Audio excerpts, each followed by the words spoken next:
Welcome into your distraction from election night here on WCBS. I'm your host, Jeff Hicks, and with me tonight are my co-hosts. First up, all the way from the Rippaverse, you know him, you love him, say hello to Andy Andrew. What is going on, YouTube chat? Welcome in. Thank you for joining us in this alternative to all of the election insanity that is no doubt flooding everybody else's television sets. Do we still call them television sets? Is that still a thing? Do we still do that? Script, you pretend to be old. Do we still do that? I know we definitely use TV. I don't know about the set anymore. Okay. Unless the TV comes with like a DVD player or Blu-ray player built into it, then that would count as a set. I doubt they even do that anymore. Anyway, hail to the chat. Thank you for joining us, and hail to the High Council. We're going to do our best to provide you with a fun alternative to all of the stupidity and insanity going on right now. Yeah, and folks, we already have some fun ways to start tonight's show off. We have a word of the day from Shrubbles08, which we'll read about in just a moment. But quick update, if you back the book, it's at the printer, so we're all done with that. And now it's off to the races with Wokebusters. So be on the lookout for another update as soon as I get the physical proofs in a couple of days. But it's done. I'm on to the next book, and I am not going to be sharing it until there's more to share. But it's being drawn right now. So thank you to everybody out there who made Wokebusters the big success that it was. And it is on its way to you, all 112 pages of it, very, very soon. Looking forward to that. Yeah, me too, man. I am excited. You got to remember, that's a 3-year journey that I went on to complete this book. No matter what, I wasn't going to let anything stop me from achieving it. And I did. It's done exactly the way I want it. I'm very proud of the work. And I can't wait to share it with everybody. So, folks, you will get plenty of updates. Make sure that I almost said your bell notifications are turned on. Make sure that your addresses are up to date, no matter where you back the book, because we'll start to fulfill those as soon as they arrive. Everything's been taken care of on the back end, and now it's time to just wait and ship them off. So, thank you to everybody once again. Let's start tonight's show properly. Let's do it. With the word of the day from Shrubbles08. The word of the day is honkers.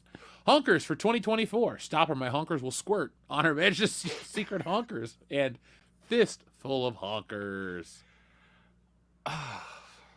Back to the honkers. Indiana Jones and the Temple of Honkers. Ooh. No honkers barred. American honkers. Dude, where's my honkers? Happy Honkers honkers. the 13th. Happy honkers. Honkers the 13th, is that what you said? That's pretty good. The nightmare before honkers. How honkers got her groove back? How Stella got her honkers back. There you go. There you yeah. go. Hey, there you go. Now, Honker folks, Busters. you can send us your honkers all night long as we sit here and enjoy tonight's wonderful show. Now, guys, it's been a little while since we've met. 2 weeks now, folks, so I know you've been missing us. We haven't had a live show since before Halloween. Now, we're all a little too old to go trick-or-treating, and none of us have kids, so was your Halloween at least somewhat memorable? No. Mine neither. It kind of sucked. No. I mean, I was at a work party, and it was funny. Everybody was encouraged to dress up, and nobody did because we all didn't want to be here. And we called it a night after about 90 minutes. Like we all sat down, we had something to eat, we chatted, and we're like, this is not our thing for people at our age. Like when you're in film production, you tend not to dress up because that's kind of part and parcel with the job normally, depending on what production you're doing. And if you're subbing in for background or whatnot, you're always in wardrobe or costumes. So Halloween is kind of like a work day for a lot of us. So, I mean, there are some out there that like to do their own things. I know Nathan Fillion likes to invent his own like costumes and electronic gear that he wears for Halloween. I think he was a crosswalk sign one year, which is pretty funny. But yeah, by and large, a lot of us, it's not the biggest thing. If I had kids, man, I'd be taking them from every neighborhood I could to load up on as much candy just so they could have a sugar crash and give me a night alone. Get a free night. Wife. Yeah. Yeah. There you go. That's smart. That's the real trick. Yep. Yeah, I just thought, your parents wanted to take you to get more candy because they loved you. Nope, they needed a break. Yeah, they just wanted to hit that sugar crash and then be gone for 6 It's like, yep, he's knocked out from sugar. We could scream to our top of our lungs and he'd never wake him up. This is the way. Those were the good old days. My Halloween was actually not in the holiday manner of it, but just on as the day itself was pretty good, because over at the Rippaverse we launched Blood Ruth #1, and that's doing fantastic. It also was the first day, or first episode of a monthly podcast that we're doing over there involving all of our internal artists. So we had a recording of that we did, and we posted that and put that live. So if you guys haven't checked that out already, go to the official Rippaverse YouTube channel and give that a listen and give it a watch, because it's me sitting down hosting Marcos, our concept artist, Igor, our lead illustrator, and Kanan White, our art director, all chatting about art and comics, and even going through some special Halloween themed pieces that they did specifically for the stream. And they even critiqued some fan art. So it was a really good time. So anybody who's just a fan of art, fan of comics, I would say give that a listen. All right. So it's kind of weird. There's nothing much to talk about in terms of the world of entertainment. We're making some changes here around the channel to just, I don't know, restructure and focus, because entertainment sucks these days. There's nothing to be mad about. There's nothing to be praising. It's just kind of gray, if you ask me. The indifference. It's not even the indifference. It's literally there's nothing interesting to talk about. It's like, oh, this thing was good or this thing was not. But it really isn't as interesting to break it down as it was, say, a couple years ago. Right. Yeah, I'm tracking with you. Xavier God says, R.I.P. to Alan Rasheen's voice actor of Norman in Spectacular. Oh, I guess the Norman Osborn in Spectacular Spider-Man. R.I.P. to him. Oh no, he was great. Yeah, wasn't Freddy Krueger the voice of the Vulture in that show? Robert Englund? Yeah. Huh. Maybe. I do not remember. I do remember him talking about like the word time a lot, and he said it in such a weird way that you kind of just sticks in your head. The tablet of time, like something of that. Like that's from that's a way to say it. I mean, that's how I remember hearing it, and I'm like, this is so ridiculous. I believe you. I still think it's ridiculous how the guy that does Spider-Man voiced Shocker as he screams in that church. I still laugh watching that show. Shocker. Chase you to the ends of the earth. Yeah, it's like, come on, man. I think you might have gone just so a smidge corny. too far. 10 out of 10. What are you talking about? So if you guys, but you haven't really seen anything new because there isn't anything new. I don't think we've talked since we last saw Venom. It wasn't anything special to write home about. And That's what I don't think there's anything to look forward to for the rest of the year. Do you guys? Well, I've got twisted, Sonic 3. Yeah. I'm looking forward to that next month. Sonic 3, and if you're twisted, Kraven the Hunter. Oh, no. I'm not so twisted as that. Is it wrong that I would see Kraven over Spider-Man 3? I don't know. I haven't seen Sonic, or sorry, I'd rather see Kraven over Sonic 3 because I haven't seen Sonic 2, so. Oh. Okay, so there was missing context there. If you had seen Sonic 2 and you still said you would see Kraven for any other reason beyond like just kind of wanting to see what the train wreck really looks like in slow motion, then I would start to question things. Is that a sparrow? Yes. Hey, how's everybody doing? Greetings, What's gentlemen. going on, man? Sparrow appears. Cheers to you. That's right. Thanks Welcome for the in, Aaron. invite. How you doing this evening? I'm doing fantastic. There's a couple of things left that we need to do on the Kneel Before Doomface campaign, but the page is mostly done. The pre-launch is doing really well. People are signing up, and looks like we're going to launch Friday. Nice, congrats. Is that Kickstarter, Indiegogo, Fund My Comic? Which one? Kickstarter. Kickstarter? Okay. We do have some people requesting that we do like an Indiegogo campaign, which we'll do, and then which I'd like to do, and then I'd love to do something like maybe exclusive for Fund My Comic. Could you shoot us that link maybe so we could drop it in the chat, or have the mods drop it in the chat? Yeah, actually, let me shoot you the preview link. Well, anyway, while you guys are doing that, let's talk to the audience here that is here. Folks, hail to Master Marlbros. We have Clone Geek. We have Miss Ninja Julian. We have Pyrene Dream. We also have Cannon Beltran. We have Shrebbles08 and a whole lot more. To hail to everybody out there in the chat joining us tonight. Hopefully you're enjoying your little break away from politics. Because I don't recall anybody requesting that we make any political videos this year, folks. I don't think you found our channel to hear us or us. It's me. I act like everybody else. Look, it's me. You don't subscribe to this channel to listen to me go on about politics. You really don't want to hear me go on about prices of shit. You got to live that your own life. But I like when you talk about the prices of figures at Ollie's. That's always exciting. That's different. yeah, because that's a different thing. Because that's the price of, hey, this thing is so garbage that it wouldn't even sell for 60, 70% off. Yeah. Like, I went there today. That Star Wars toy line, something Jedi, the kid one. Oh, the new Jedi Adventures or whatever.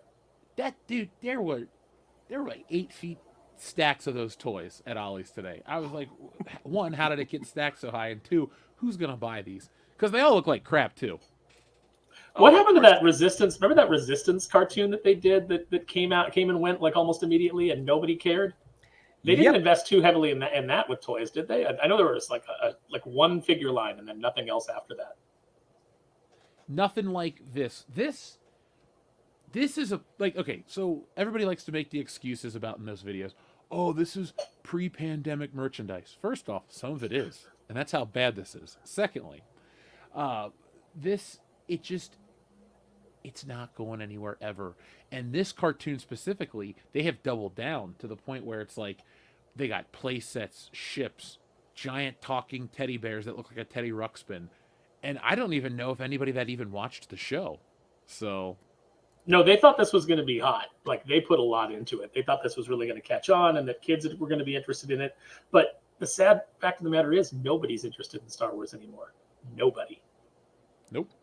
Well, it's hard to be interested in Star Wars when they keep doing shows that are about how awesome Star Wars is, as opposed to a story that's about something that works within Star Wars. Yeah, that's very fair. Yeah, like they just had that teaser preview for, was it Skeleton Crew? Yep.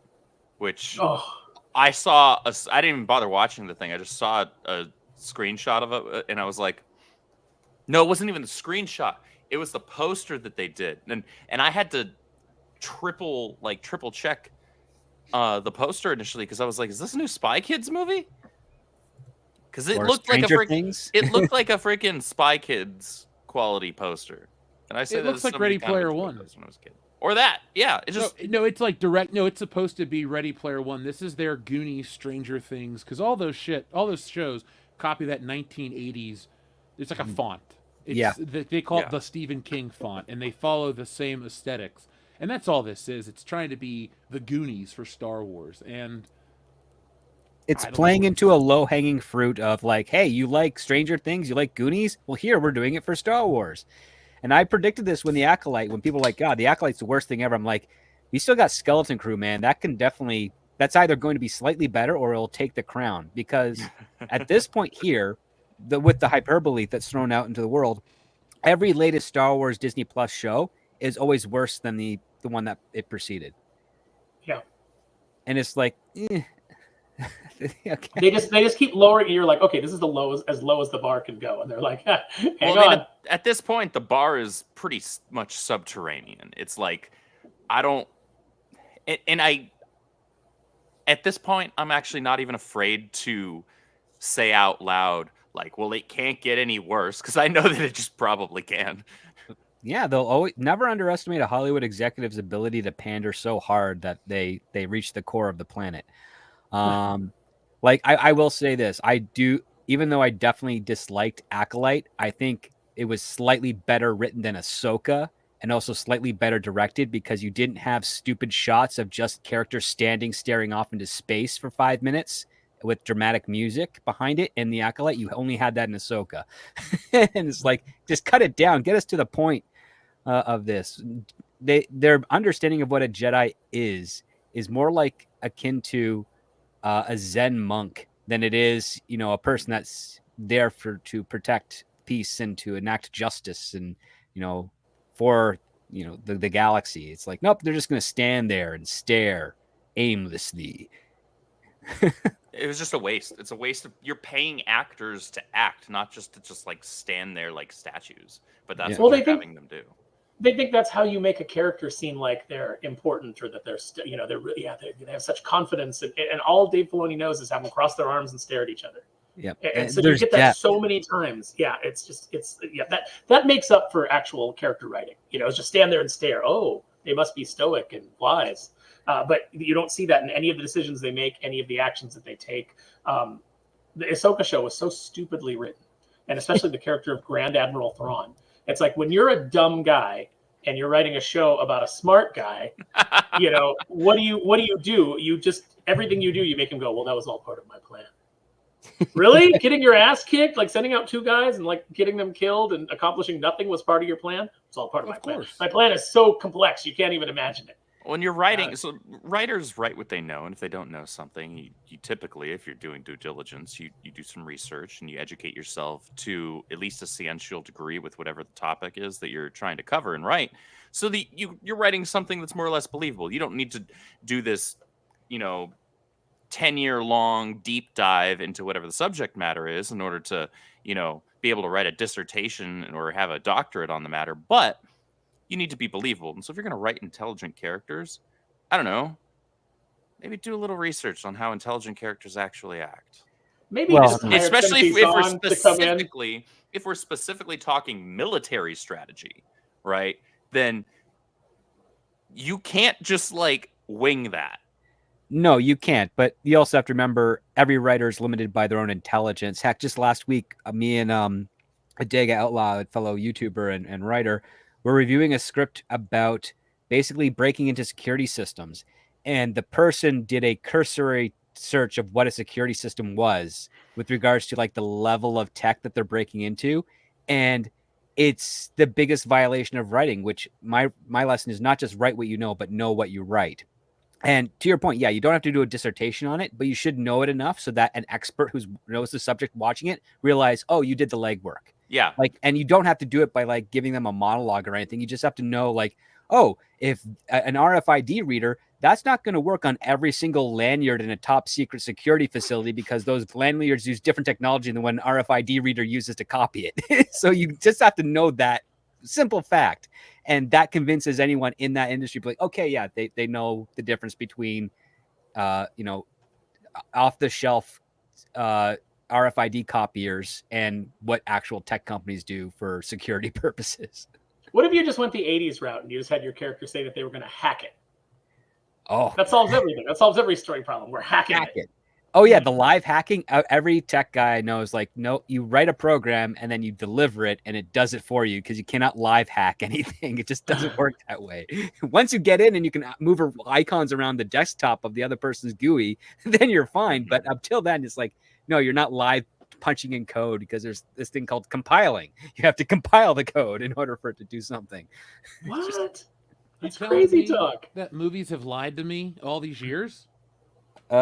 Especially the movie Hackers with Angelina Jolie. I based everything I've known off of that movie. Well, wait, so you're telling me Kung Fury wasn't a documentary? Nobody's ever actually hacked time? Not only is Kung Fury not a documentary, it was such an overrated short film that it has still not been made into an actual feature film to this day, despite all the buzz, which means that everybody's just like, yeah, it's a funny gag. And then when they took a close look at the people behind it, they're like, you can't write a movie. What the hell? Just go away. I mean, yeah, it was good for what it was. It doesn't really have to be anything bigger than that. Like, it's fine. Yeah. I watched it once. Maybe I'll watch it again. The opening is great. Like, once it kind of gets into the time thing, and like that, then it gets a little bit dull in the middle. It goes on a little too long. Like they should have like shortened it a little bit. and it would have been a just a tight, funny thing. But it does go on a little bit too long, and it gets a little dull.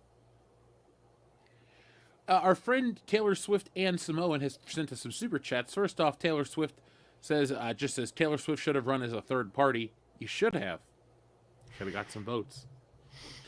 Sam Owen says, 2024 is the biggest, longest, most important erection of our lives for all time.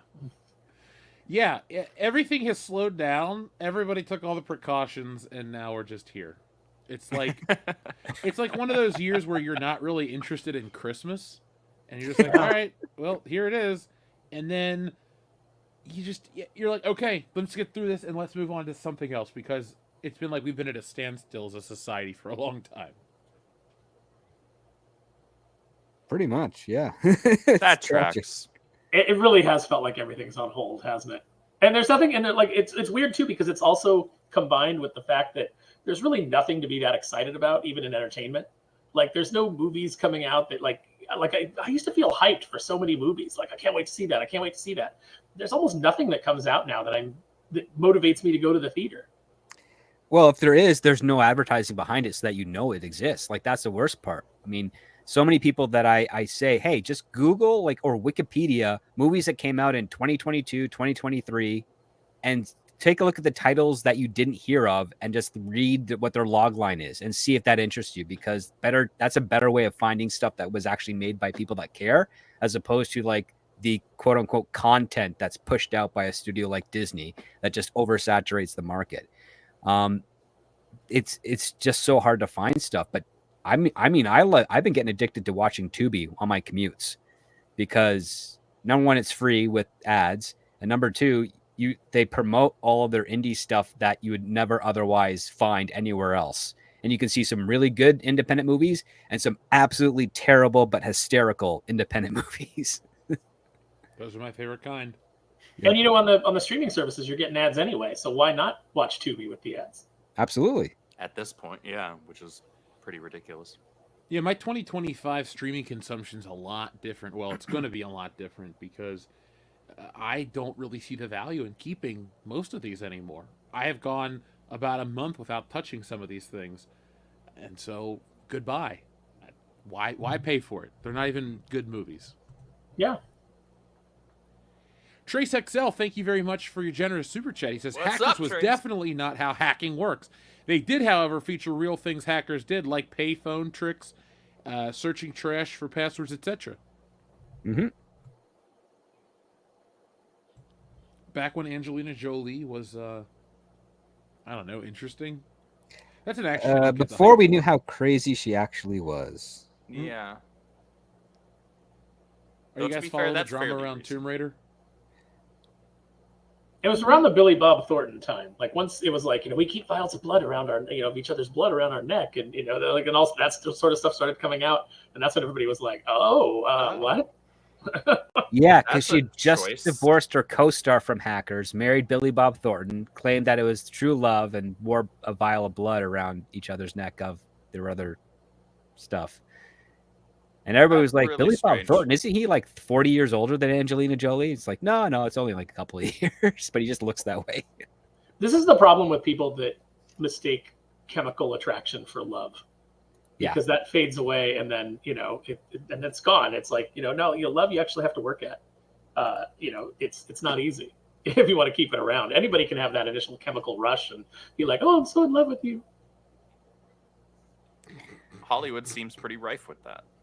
Oh, it's always the love at first sight and the happily ever after type of attitude. And then you realize, oh, wait, you have a personality. Does that work with me? Yeah. Are our you're personalities compatible in any way, shape, or form? Well, everybody's like in the beginning, they're like, I'm great. Everything I say is witty and funny, and I'm always in a good mood. This is pretty much who I'm not.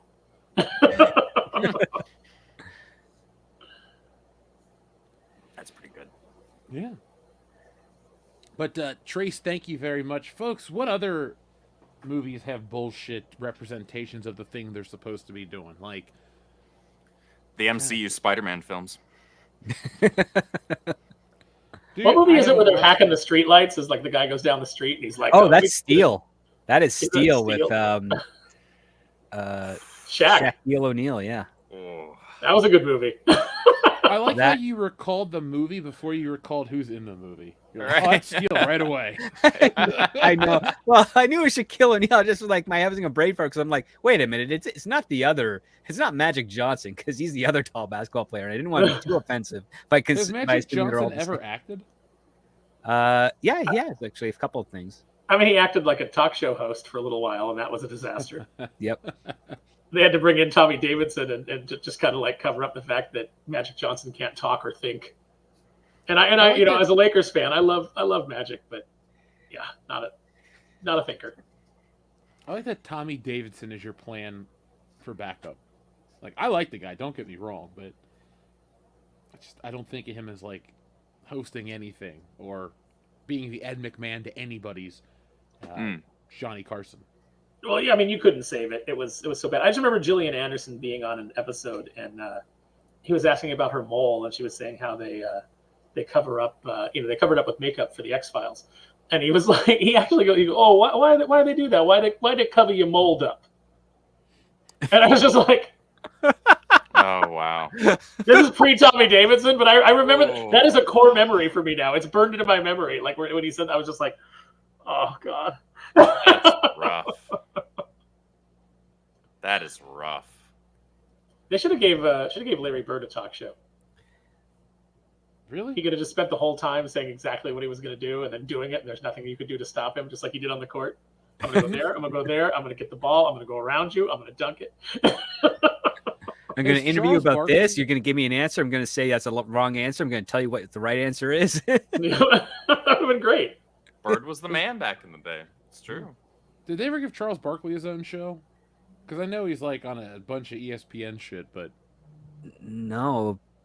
But I mean, aside from some of the ESPN stuff, he's got his own he'd be shows there. perfect. But, yeah. I remember when he was getting really fat, and he was trying to roast somebody that was on the panel with him, and then they came back with Sir Charles, your name should be Circumference. Oh, And it's just like he had no answer for that. damn. That's rough, man. Yeah, it's a good burn, good solid burn. I respect it. I respect it. Miss Ninja So it looks Julian in the chat says that late night with the Hulkster. That's good. I wouldn't want to looked- watch a late night show with Hulk Hogan. You'd never know what's true and what's fake. I know, right? But I mean, you could like just enjoy all the lies, like all the things, like let me tell you something, brother. They wanted me to go to the moon, but I missed the call, so they sent Neil Armstrong. You're like, what are you talking about? I wrestled 400 days in a year, brother, because of the time change. That's my favorite Hogan lie. Just Oh, man, 9 days a week. I feel like that's not a lie. I feel like that's something somebody told him, and he just had no frame of reference to go, well, that doesn't make sense, and so he just went with it. You know, Hulk Hogan's famous for being many things. Smart is not one of them. What you gonna do, brother? Well, not listen to you, Hulkster. You're not my prime choice for any kind of facts. I will. I'll tell you something that was funny though. Is I a couple of years ago, I was a guest at Bell County Comic Con, and there was a shuttle that would come to the hotel. The hotel was a little bit of a distance from the con, so the shuttle would come to the hotel every day and take all the guests over to the show. And so that first morning, I get on the shuttle, and I'm the first one there, and I'm just kind of sitting there minding my own business. And all of a sudden, Sergeant Slaughter and the Honky Tonk Man get on, and they come and they sit in the back of the bus, like right behind me.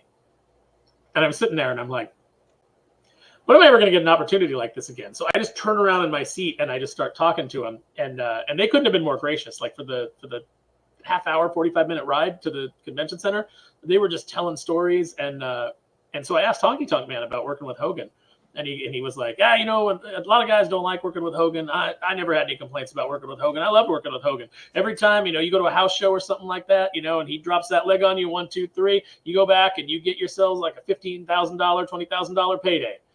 He goes, I'll take 1 million more of those legs drop. I wish you could still do it. I'd take a bunch more of them right now. That's a practical man right there. Yep. I'll take $15,000-$20,000 for one evening. Yeah, exactly. Just like, and a Hulk match has got to be easy because he's not really that rough, and you just do the same bit, You know? Yeah. He's kind of a one-trick pony. Yeah, it's got to be the super easy payday. It's less about his in-ring abilities as a wrestler, and it's all about his personality, his character, a performer, because that's where he was just like he was peak, man. Yeah, it's all the charisma and the he had charisma coming out his ears.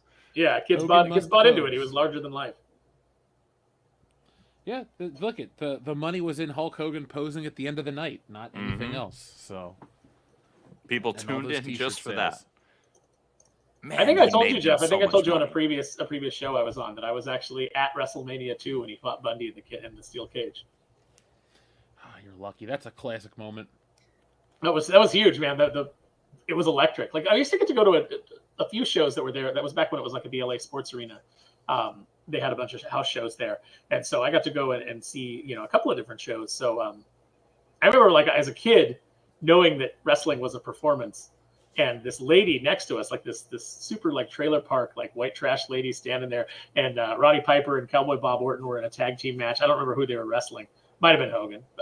But Piper, like when he would throw Hogan to the corner and then he would distract the ref, and Cowboy Bob Orton would throw a rope around his neck and like start strangling Hulk. And this lady next to me is freaking out. She's screaming at the ref at the top of her lungs. He's got a rope. Are you blind, ref? And she's just like cussing her head out. And as a kid, I'm just like, are you really?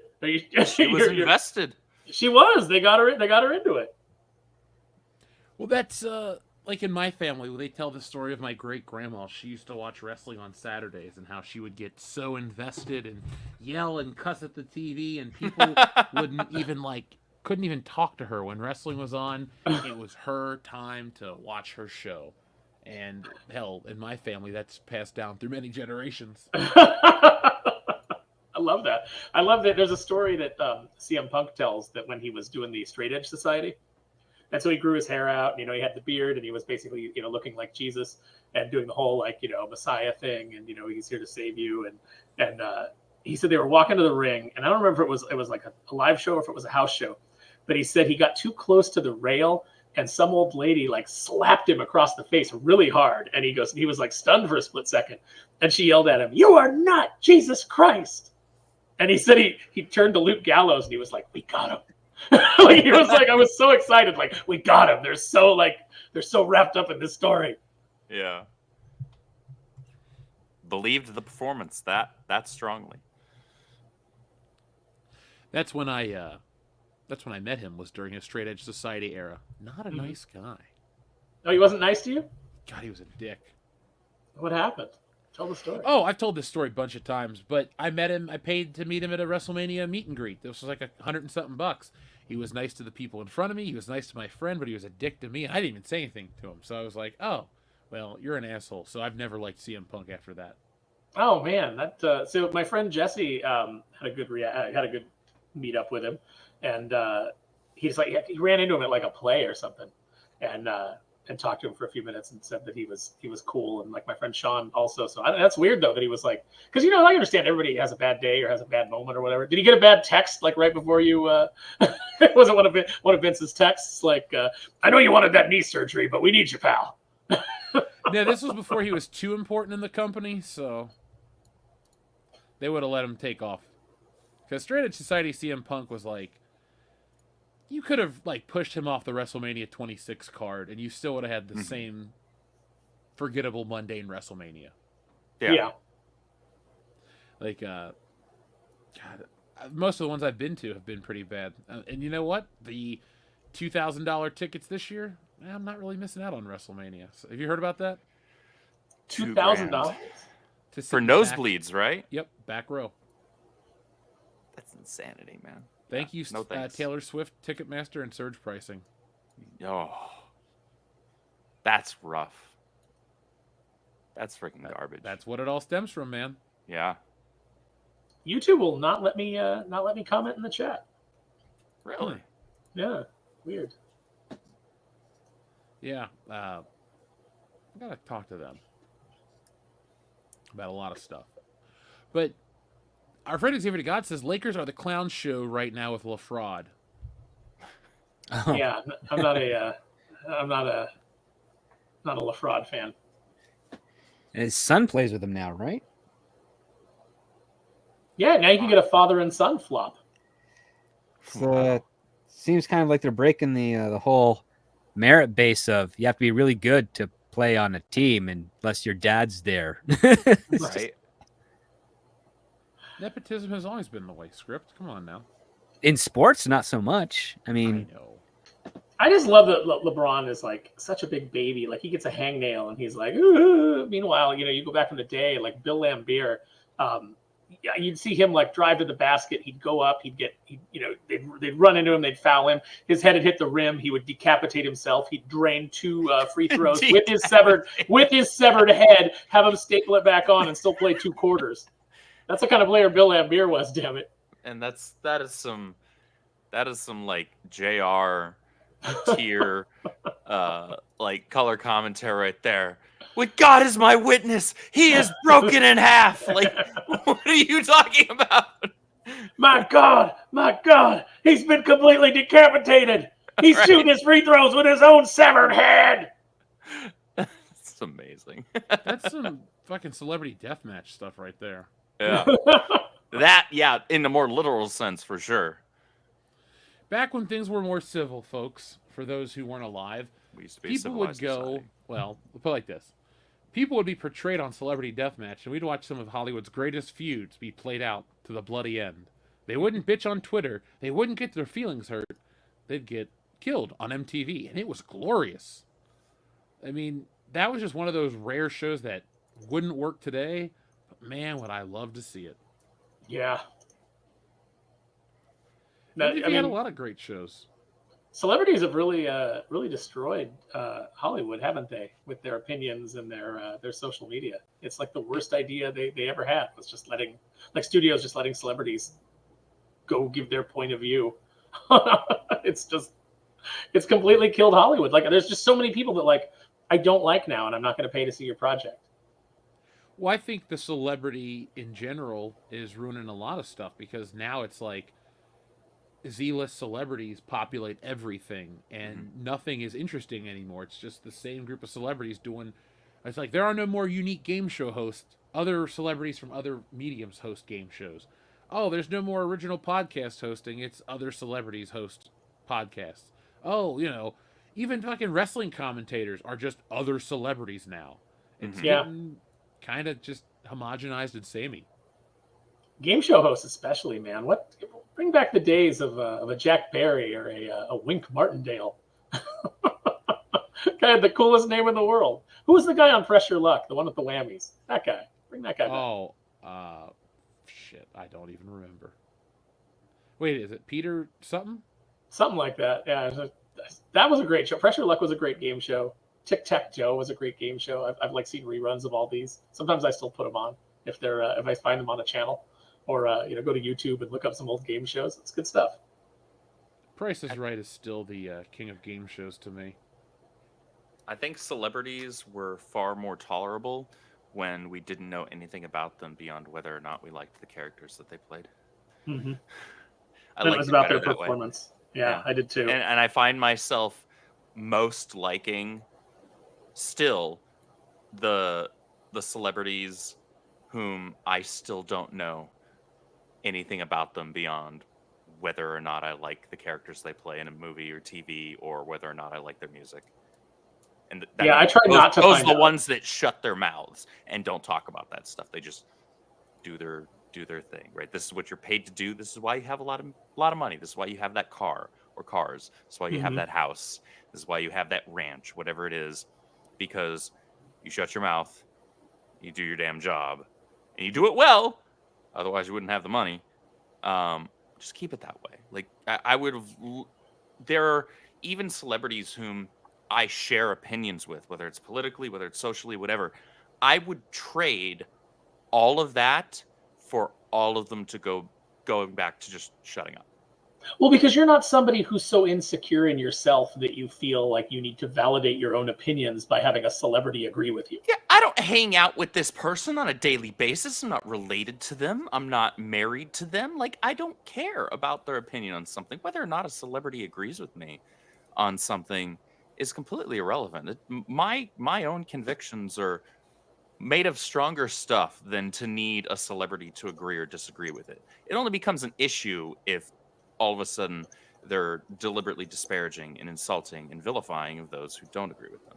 That's when it becomes a problem. And unfortunately, the place that we're in is that that's the norm for most of these people now, where they are just immediately disparaging of people who don't agree with them. And it's like, okay, well, like I would have been fine to just agree to disagree with you, but now you're calling me garbage, right? Now you're calling me this, you're calling me that.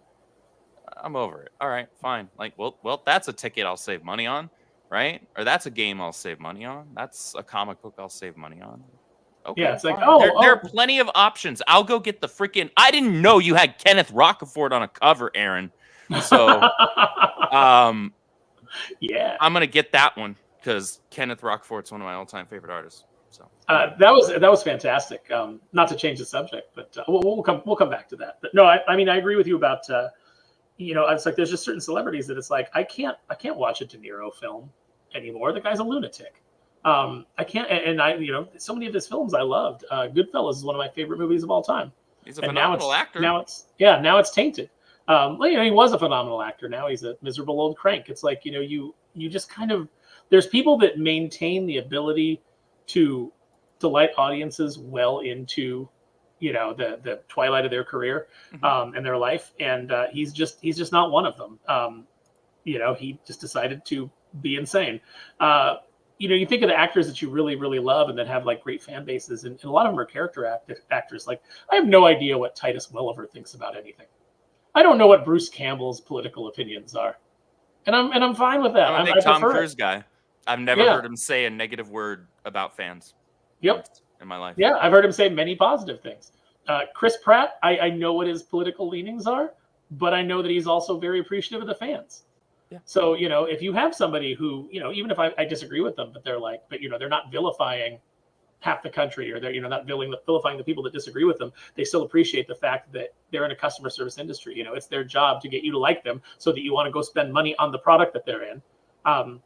Those are the people that I like. And that's how I feel about comics too. Yeah, it's fair. I'll be honest, man. I've bought so few comics in the last couple of years. I don't know who says what or who does who anymore.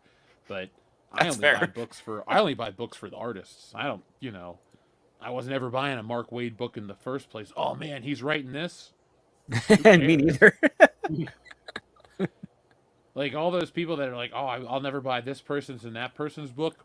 All right, well, I went through my comic collection recently. I don't own any of their books, and I'll never, pick them up. And no, you're not going to go pick them up. You're going to go out of your way to grab them. You don't own Kingdom Come? Nope. I read through it once, and that was enough. Alex Ross artwork is wonderful, 10 out of 10, but I don't like his work on interiors. I feel like it's just too... I think his work looks better just as a cover. A full book. You're one of very few people, Jeff, whom I have heard echo that sentiment that I hold. No, I agree, and I think his men or his women always look like men. Oh, that's because they do. Based on him. It's no, he uses a Greek style. So when Greek sculptors, they didn't have women posing for them. They had men pose for their female forms, and then they just carved in the boobs, which is why they all look like bolt-on breasts in their own. That's literally what they did. Yep. Alex Ross kind of echoes a little bit of that because it's mostly in the jaw lines with the women. Yeah, they're very squared off. There's not much femininity to them, but you cover up the head and you see the rest of the body. That's because it's a female model he's painting off of. It's a very female form. It's just you look at the face and you're like, that's a little. The face, that looks more like Dane rather than Diana. Like he's great. I want to watch his movie. I think it was on Kickstarter or something like that. But oh yeah, it's I'll watch him paint. I love his stuff. He's absolutely a talent. Mm-hmm. Yeah, I think one of the pieces in his toy collection came from me. Oh really? Yeah, it was weird. I was at San Diego Comic-Con and we were both in the same booth. This is back when he had hair. This is how long ago this was. It was when the Batman animated series figures were coming out. Oh. And I don't know if he wasn't like if he wasn't. I can't remember what his career level was at the time, but I remember he was the Ra's al Ghul in the demon armor figure was in a booth, and the guy wanted like $40 for it, and Alex Ross was not having it. He was like, I'm not paying $40 for it. And I was like, are you going to be here tomorrow? And he was like, yeah. And I was like, I'll bring it to you. Just give me what I paid for it. He's like, what'd you pay for it? And I was like, $6 or whatever it was that I had paid. He's like, really? And I'm like, yeah. So I just brought it the next day and gave it to Alex Ross. I didn't even charge him end up charging him the $6. Nice. I was just like, just take it. And he signed a couple things for me, and then I thought it was a good trade. I'd say that's a good trade. That is, Mhm. yeah. That's a pretty solid, especially now considering his, notoriety. Mm-hmm. That's a pretty rock solid trade. Props to you. I just like knowing that he collects stuff. Yep. Brian Posehn, too. So there was a year at San Diego. I'll tell a lot of San Diego stories, I guess. There was a year at San Diego where Andy Hallett, who played Lorne, the lounge singing demon on Angel, he passed away, unfortunately. But he was there doing like karaoke with some booth, and if you sang karaoke with him, they'd give you some toy. And the toy they gave me, the toy went up and I sang with him, and they gave me a Simpsons car, and it had like the whole family in it, and you would just like push the hood, and they would say different things. I remember that toy.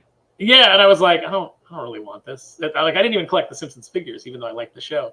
I have gone back and bought them all, but since then. But so I was like standing out on the street waiting to cross with my friend, and behind me I just hear this very familiar voice go, "Oh man, I didn't know the car was out."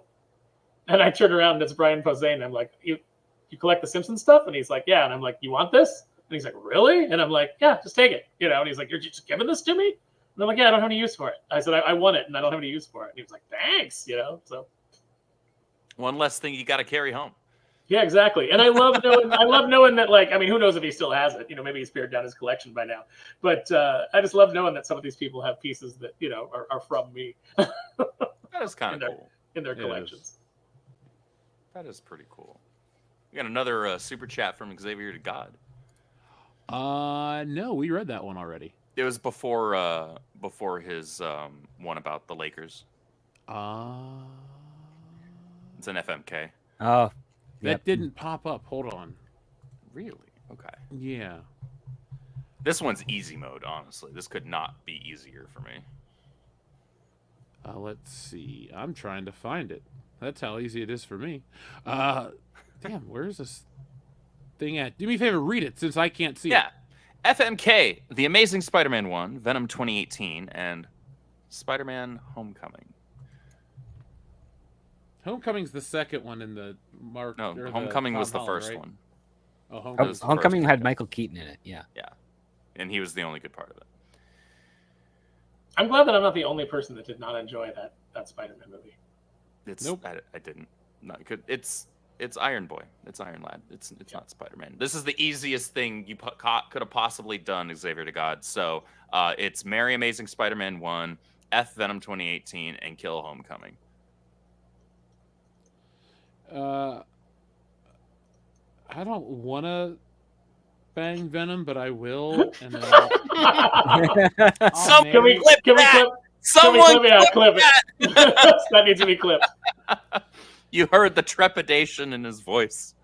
Yeah, yes, you can hear it, but I think I'm gonna go with killing Amazing Spider-Man. I'm sorry. I just Disrespect. can't stand that costume. The disrespect. Oh, the first Amazing Spider-Man with I didn't like his performance either. He's all like herky jerky and like I was just like I just hate try to this. be nice to Andrew, but I hate those movies. Like I know you never do. need to. I don't own You're them. I not own every saying other anything Spider-Man I haven't heard movie. out of you before. I Like- thought I liked the second one when I first saw it, and then I saw it again, and I was like, I hate this. Why did I think that I liked it? And then I remembered it was because I went with my friend Jesse, and his son Cassidy came with us, and he was like wearing a Spider-Man costume, and he was like super excited, and he was like, Uncle Aaron's going with us, I want to sit on his lap in the movie, and I was like, okay, so he's like sitting with me, and like every time Spider-Man would do something on the screen, Cassidy would look back at me like, are you seeing this?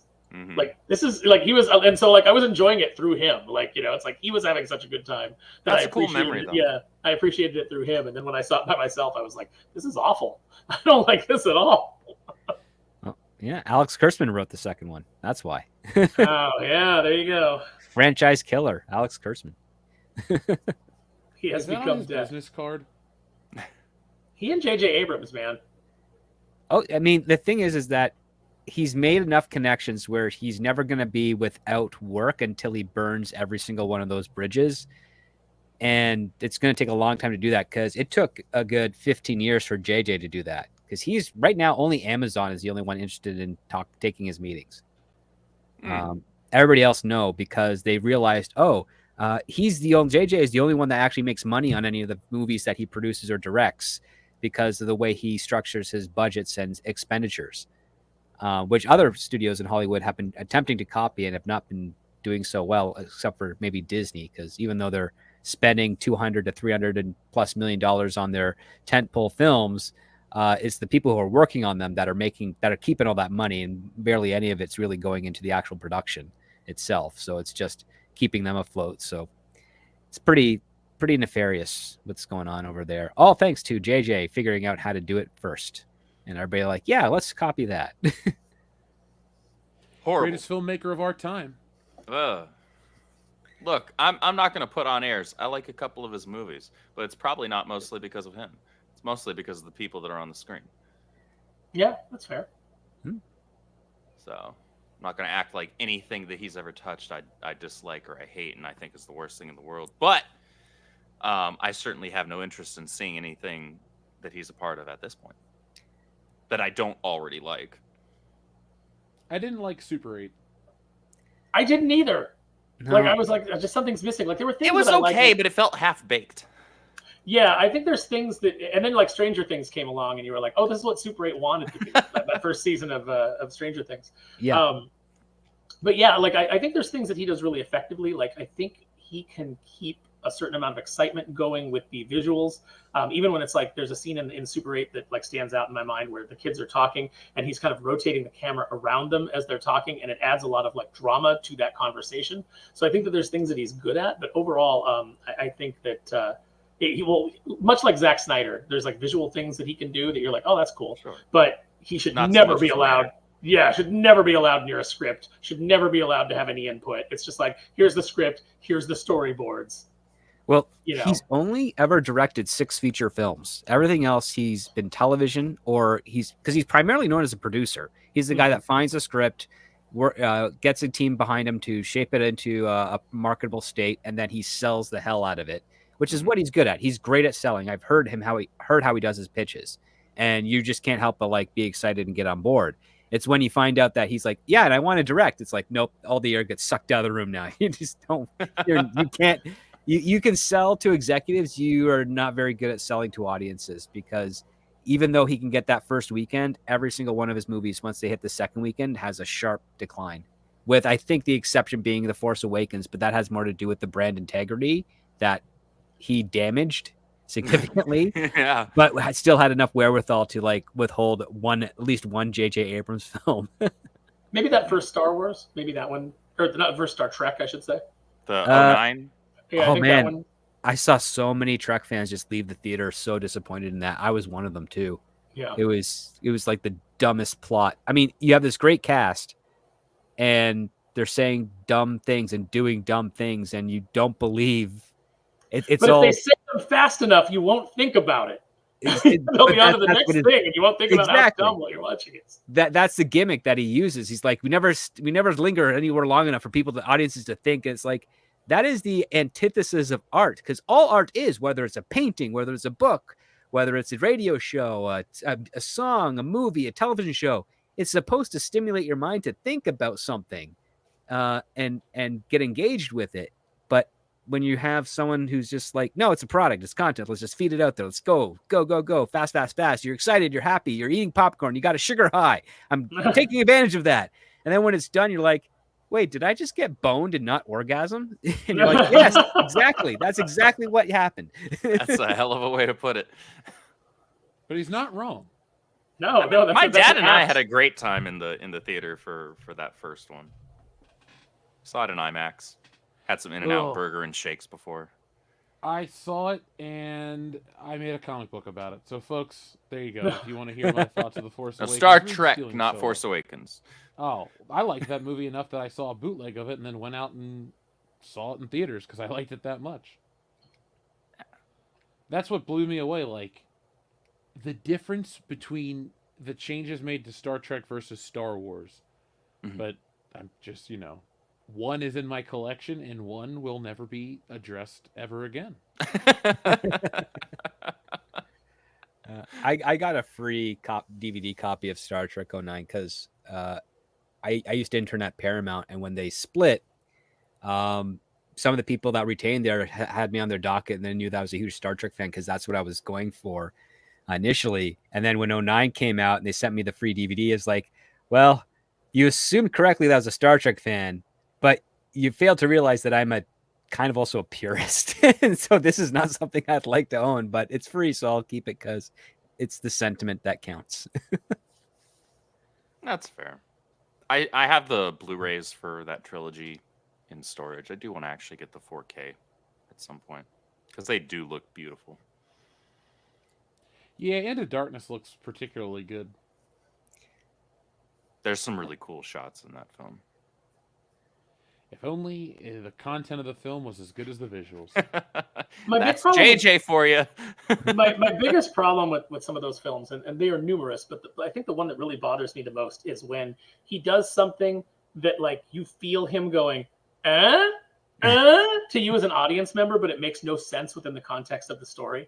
Like Chewbacca getting a medal at the end of the Rise of Palpatine, or in Star Trek where he has Benedict Cumberbatch very dramatically deliver the line, "My name is Khan." And it's like, that's for us because these characters have no connection to that whatsoever. That means nothing. He might as well have said, my name is Steve. And it would have meant the same.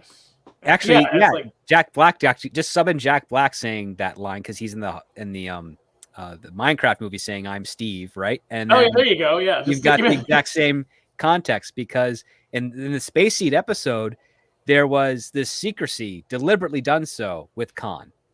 And there's a character, a historian on board the Starship Enterprise that knew who he was, who did not want to share that information because she was enamored with him.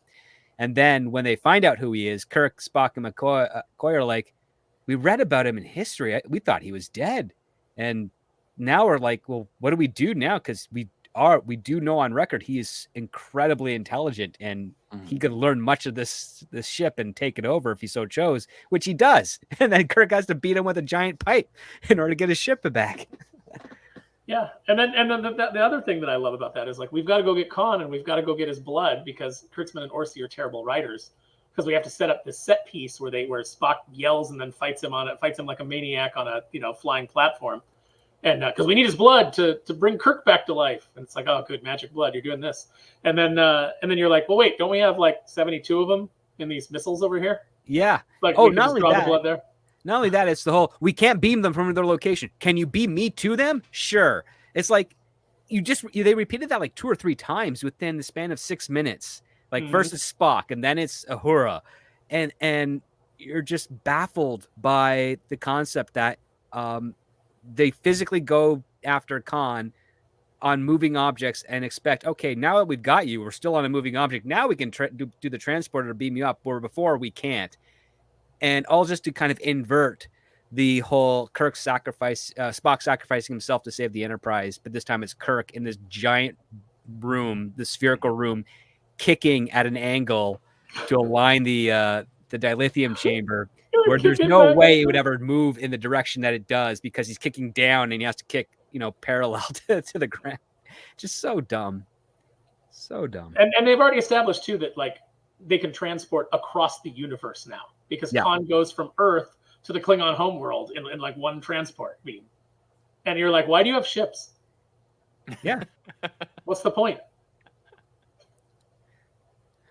Don't make me think too much about these movies, okay?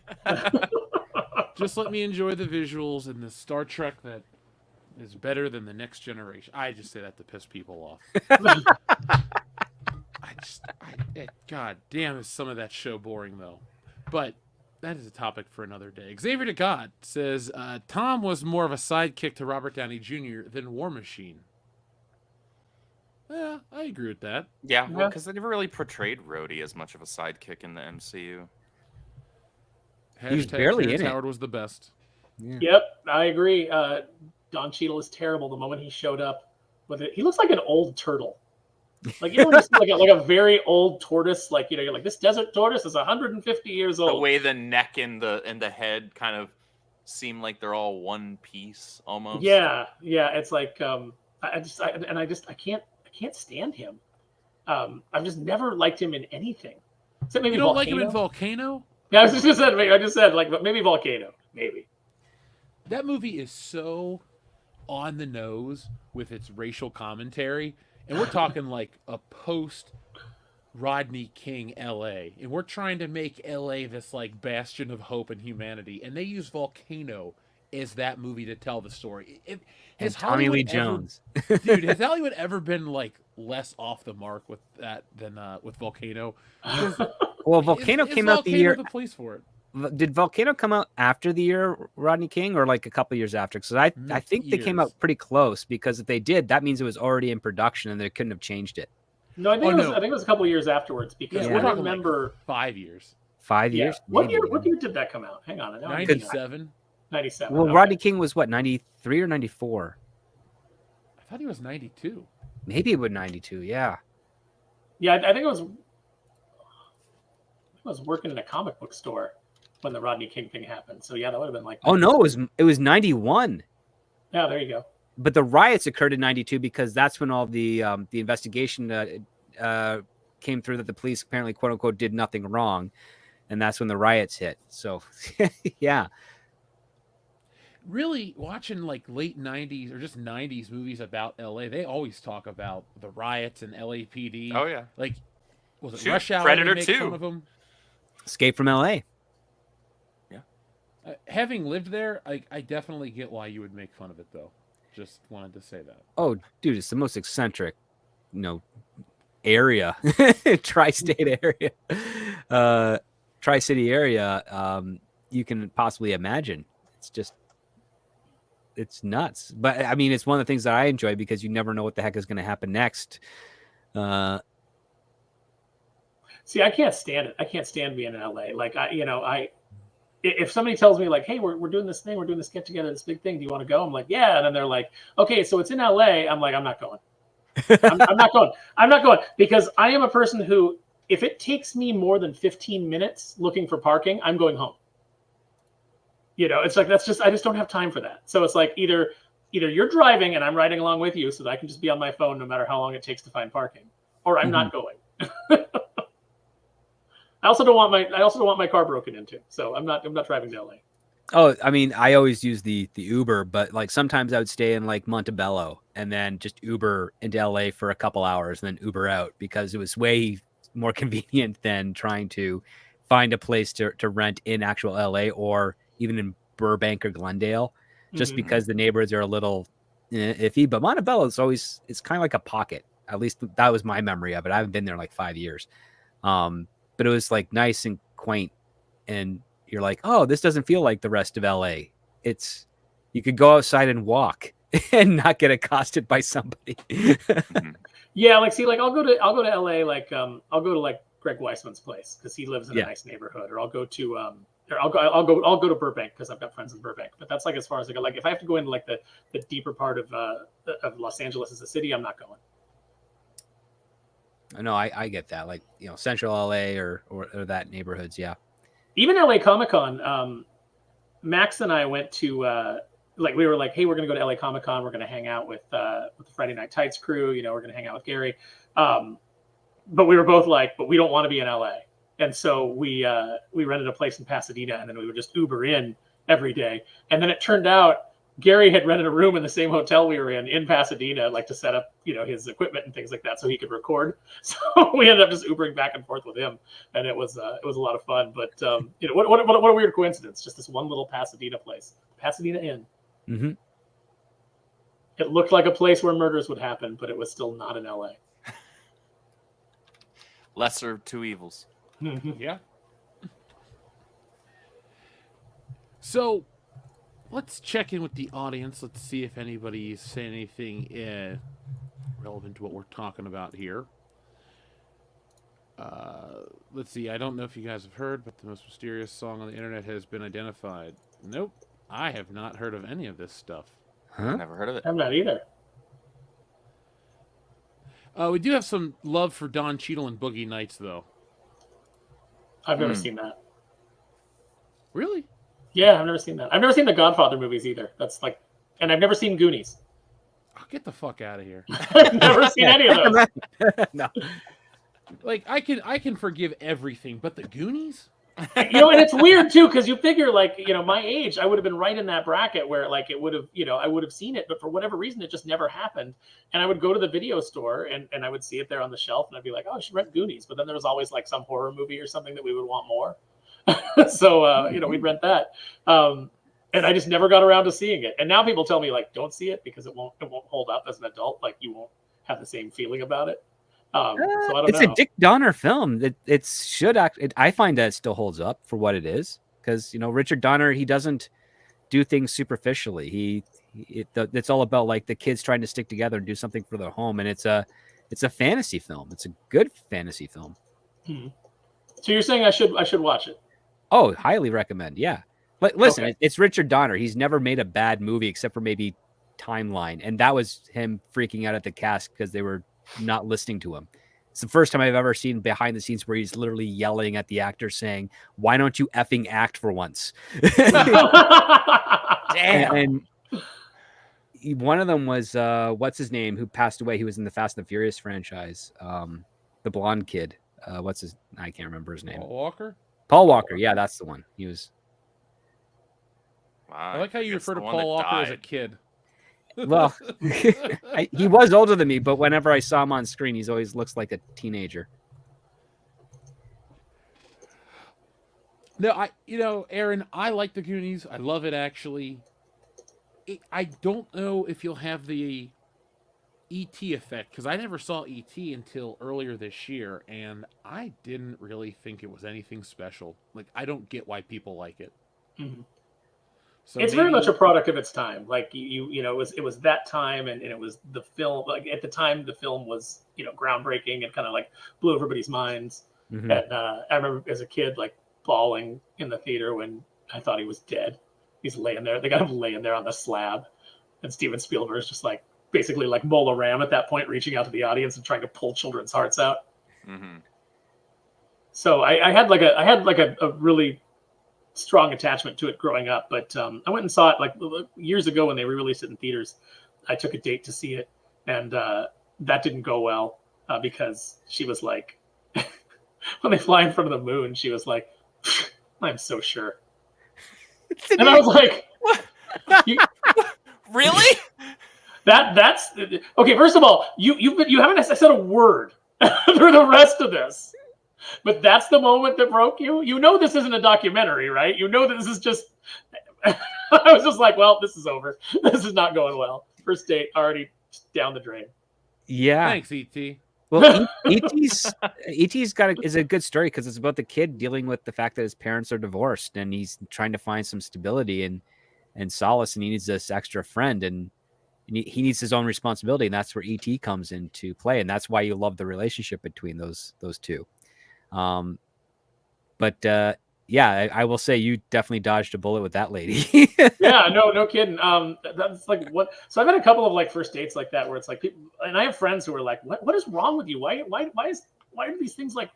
You're like Jerry Seinfeld on Seinfeld. Like you just rule people out like on one thing, and this one girl that I thought was really cool, and I went to her house and she had Anne Geddes portraits all over the house. And if you don't know what an Anne Geddes portrait is, she's a photographer who would dress babies up as like sunflowers or as like animals, and then take pictures of them. And I just looked at that. I was standing there and I was looking around at all these photos, and I was like, if this goes well and we get married, this is what my life is going to be. It's going to be these Anne Geddes things everywhere. I'm going to have to stare at these horrible children dressed up as as creatures and wildlife and fauna for the rest of my life. And I couldn't do it. That was the end of it.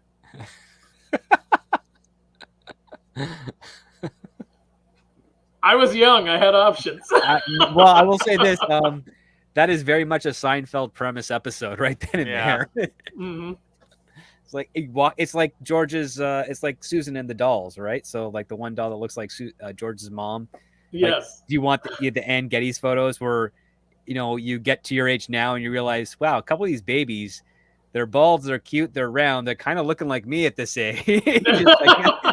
Especially that baby that has the beard. Baby has a beard. It's like, oh, is she going to make me pose for her own type of photo with this? That's why it killed me on The Office. They had an episode where Oscar's freaking out about because Angela's got like a poster of like a bunch of babies dressed up as blues musicians playing saxophones, and Oscar says very passionately, "That photo is so much more offensive to me than hardcore pornography."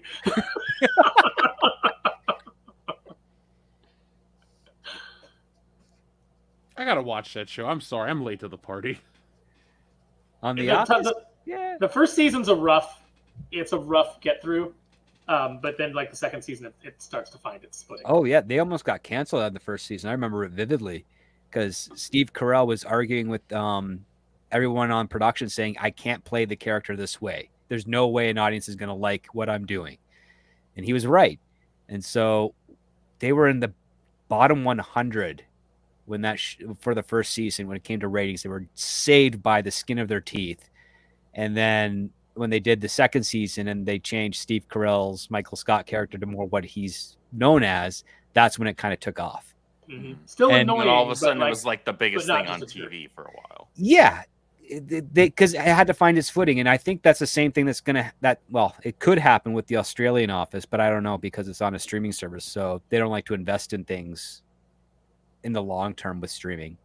Yeah. But the first season of the U.S. office, people have to remember, was not really that great. But you can rewatch it now, and when you're taking into everything else that you've seen of the office post first season, you're reapplying those same types of character archetypes onto their first season versions without realizing that they're completely distinct.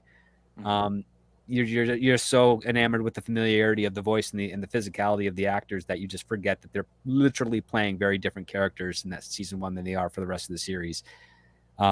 Same thing could possibly have occurred with Office Australia, but I think that tanked, and I still think they're getting a second season, but I don't know how long out it's going to be before we see it because Amazon is not good at making television consistently. I agree with that. Yeah. And some of their shows, they'll drop the ball, like The Boys. That show used to be a lot more fun to watch. Exactly. Yeah, it's like I'm worried about investing in shows now. Like stuff comes out the first season, and it's like I don't even, I probably won't even check it out. I want to see if it gets, another season before I invest in it because I've had the rug pulled out from me, out from under me with Netflix so many times. Well, Netflix uses the same metric that Network does, but Network's metric judges shows over an actual 8-month cycle, where Netflix is really just, we compress that cycle into 2 months. And everything drops off after 2 months when you're binging it. So they're like, well, then clearly the show has done what we need it to. We can cancel it and make a new one with the same money on something else. And they completely forget that it burns through all of the potential for getting what they end up having later on, which was people were binging Friends, they were binging The Office. The latest thing they started binging was Suits, so much so that they're making a sequel series to it, which is going to suck. I'm sorry, because Suits, when it first aired originally, wasn't that good of a show. But because there's no real competition right now, you're liking what Suits was. and I applaud you for that, because it's at least those guys who worked on it are making some cash and they're getting another shot to follow up with it. But I guarantee you it's not going to be a number one hit show. What was once mediocre now seems great because the bar has dropped so far with the modern, the quest for the modern audience. Well, the quest for the modern audience with the shows that are being invested in, and the fact that there's an oversaturation of shows, so people want to see, oh wait, this lasted 7 seasons, which means it's got a beginning and end to it. It wasn't preeminently canceled. It wasn't like a marketing ploy or a cash grab. It was something that actually stood the test of time. We're going to go watch that instead of this brand new show where we probably don't know when the strange, turn is going to happen, when the last shoe is going to drop and basically just completely collapse in on itself. So we'll stick with something that's better vetted. And it's tragic because the model that Network had was a good model. You did your first 8, and then you did your back 9, and your back 9 was in response to the audience's input from the first 8. and that's how were able to actually save your series and make it go the distance. With streaming, it's like, nope, we shoot all our episodes completely isolated all at once, and then we'll either drop them in a binge or we'll drop them week by week, and hopefully people will like it. And if they don't, and we get that second season, then we'll make an adjustment for season 2. But you've got this huge gap of time between first and second season, where people then start to forget about your show, which Netflix learned the hard way. And then you have to work extra hard to get people back, because it's no longer just a summer break between seasons. It's now up to a year, if not more. And then you forget, and then, I mean, I like the more meat, less filler seasons on TV these days, but when I have to wait, 48 weeks for the remaining 8 weeks to watch, 6 weeks to watch a show, I don't know, I forget about a show when it doesn't run long enough. Does anybody else have that problem? Yeah. No, I do too. Yeah, I forget or I lose interest. I've moved on to something else.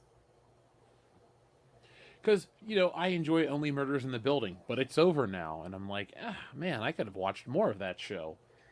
But yeah, I wish they did more than 10 episodes a season, but Lester, why? Yeah, that felt a little unnecessary. It did, but I mean, I really enjoyed this last season of Only Murders. It was quite good. Oh, I agree. I enjoyed. It's nice to have a show to like. Like, I like Penguin, but Only Murders in the Building is much different. Same with Tulsa King. Those shows are good. I will say this: Penguin has this really bad gimmick of conveniently the writer helping Penguin out at a point when he's very down. Every episode, there's something that goes bad for him. And then all of a sudden, we have this secret underground tunnel system that I used to do when I'm a kid that we never mentioned before. Oh, I'm getting my butt beat. Luckily for Penguin, the guy who's beating him up and about to kill him has a heart attack, which was never set up. That potential of happening. It's just, stop rescuing your damn characters. That's bad writing. It doesn't matter how great the performances are and some of the speeches you have intermittently. It's like, don't save your hero from something that they can't do themselves. That's kind of like the main rules. Like, keep making things difficult for them. I mean, unless that's what you're going for. Like, that's you can do that in a comedy or in a comedy, 100%. Yeah, in Kneel Before Doomface, we've got a fight with a villain that takes place at the airport, and the heroes are like, I don't know how we're gonna get out of this situation, and then he just gets hit by a flying piece of debris from one of the Boeing planes that comes like the engine just comes crashing through the top of the airport and lands on him, and they're like, oh, what a fortuitous turn of events. See, but that works in comedy because you're playing onto an actual premise that circulates around, kind of like when the Pinto would blow up at the slightest bump or ding. That was the running gag in like the 80s. So that absolutely works. But when you're doing like a crime drama and all of a sudden you have a part of Boeing plane just comes and takes out your main antagonist, you're like, well, what the hell was that? Like, that's not fitting in this genre. That's not fitting in this context. Aaron, it sounds like you and I went to the same school of comedy writing, because Wokebusters literally has a scene just like that. Does it really? Oh, man. Like I said. But my character goes, what in the Deus Ex Machina? Just because it's so self-aware of what's actually happening with this stupid There's only shit. one. I think there's really only one meta moment in the book where one of the characters says, what are the odds of that? Or, do you know what this means? And it's like, the writer used a lazy device to move the plot forward. It's like, yes, but also. That's the only meta moment that we have as far as nudge, nudge, wink, wink. But no, I've often said that Wokebusters and Kneel Before Doomface could conceivably take place in the same universe. It seems like you and I have the same kind of absurdist sensibility. Oh yeah, and when the book's out in a couple of weeks, I want you to read it. You can tell me if they would fit in the terms of the universes, because that's the thing. I want to put the comedy back in comic books with all of my books. Well, okay, the books I'm working on now, because so many things can be grim and serious and dark, but they're not unique. Like, weird, absurd comic books, and I don't mean they need to be absurd like a devil dinosaur or something that's a really weird premise, but just funnier ones stick with me. Like some of these issues of The Mask, the funnier ones stick with me more so than, I don't know, a more violent book like The Walking Dead. I think the medium should be expanded in that way with a little more humor. No, I agree, and it's not that the book doesn't have stakes. It's not that there's not dramatic moments and things like that. Like things do matter. It's not just a comedy where although it is absurdist, it's not a comedy where like there's no threat of harm, or there's no threat of characters being killed, or that does exist within the book, but it So is it's like Clue. Yeah, it's like Clue, or a big influence on my humor was I don't know if you guys have ever read it, but Steve Purcell did a comic book, and they had a couple of video games, like a LucasArts game, and then later a Telltale game, Sam and Max. Yep, yeah. I know. Oh Sam and yeah, Max. I know Yep. Sam and Max. Yeah. Yeah, so a lot of my like humor sensibilities come from are kind of like the same as Steve Purcell's. They're inspired by that. So I think that's we injected a little bit of that into Darkwing Duck when we did that run, and there's a lot of it in Kneel Before Doomface. And I think in Darkwing Duck, I had lunch with Steve Purcell at Pixar one time when I went up there to work on a book for somebody that was like doing like a Cita story, where they take the movie and they put it in book form. Mhm. And so Purcell was working there up there at the time, and I'd met him over the years. And so we had lunch there in the Pixar like commissary. And I told him, I gave him a copy of the Darkwing Duck Definitively Dangerous Edition. And he's like, "Oh, what do I owe you for this?" And I'm like, "Nothing. It's my gift to you." And he was like, "Really?" And I said, "Yeah." I said, "Actually, I feel like I owe it to you because I realized I ripped off a joke from you." And he's like, "What?" And I said, "We have a bit that takes place on a pirate ship, and we have the villains say that we're going to keel haul you and make you kiss the gunner's daughter." And then I had Darkwing respond, "I never kiss on a first keel hauling." And I realized, I said, after it went to print, I was just rereading through my old Sam and Max, and that's a joke that you have in the book. And it was so ingrained in my brain that I thought of it. I said, "So I owe you this as a royalty." Mm-hmm. Yeah, I go for, I guess because my taste in movies is very diverse in terms of comedies, I think my influences are more directly they stem from movies than like other comedic comic books, or even comedic writers. What's his name, Dave Barry, stuff like that. I guess I find myself basically living out a movie in my head, and it's influenced by other funny things that I've seen. Mhm. Or I'll be influenced by other non-comedic things, but make them comedic by using them in unique ways, and Right. creating my own formula. That's called writing. Yeah, it's called Something gathering your you're good at. influences, gathering your influences, and turning them all together, and then creating something new. Yeah. Yeah, That's why you're good at what you do, Jeff. Well, thank you. Like I said, it's really exciting to be working on the Stealing Solo sequel just to finish this story, because I'm having fun with it, and I do like creating stuff, and it is satisfying. I know everyone here gets that same level of satisfaction when something's done, or when you, I don't know, get a big chunk of it complete, because the thing that's been living in your head is finally real, or at least on a piece of paper. And I don't know if you get this, Jeff, but I do.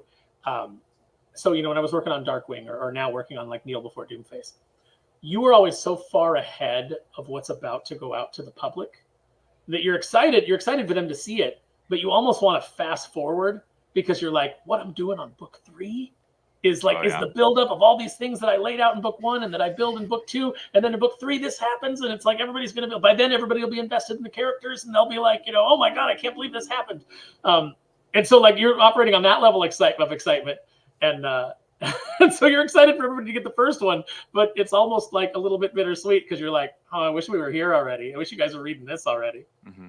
Oh yeah, I want to talk about The Farce Awakens, but it's like, well, Wokebusters is literally like being printed as we speak. We got to talk about that one and get people, but because my stories are, individual stories, they're not continuations in terms of like monthly issues.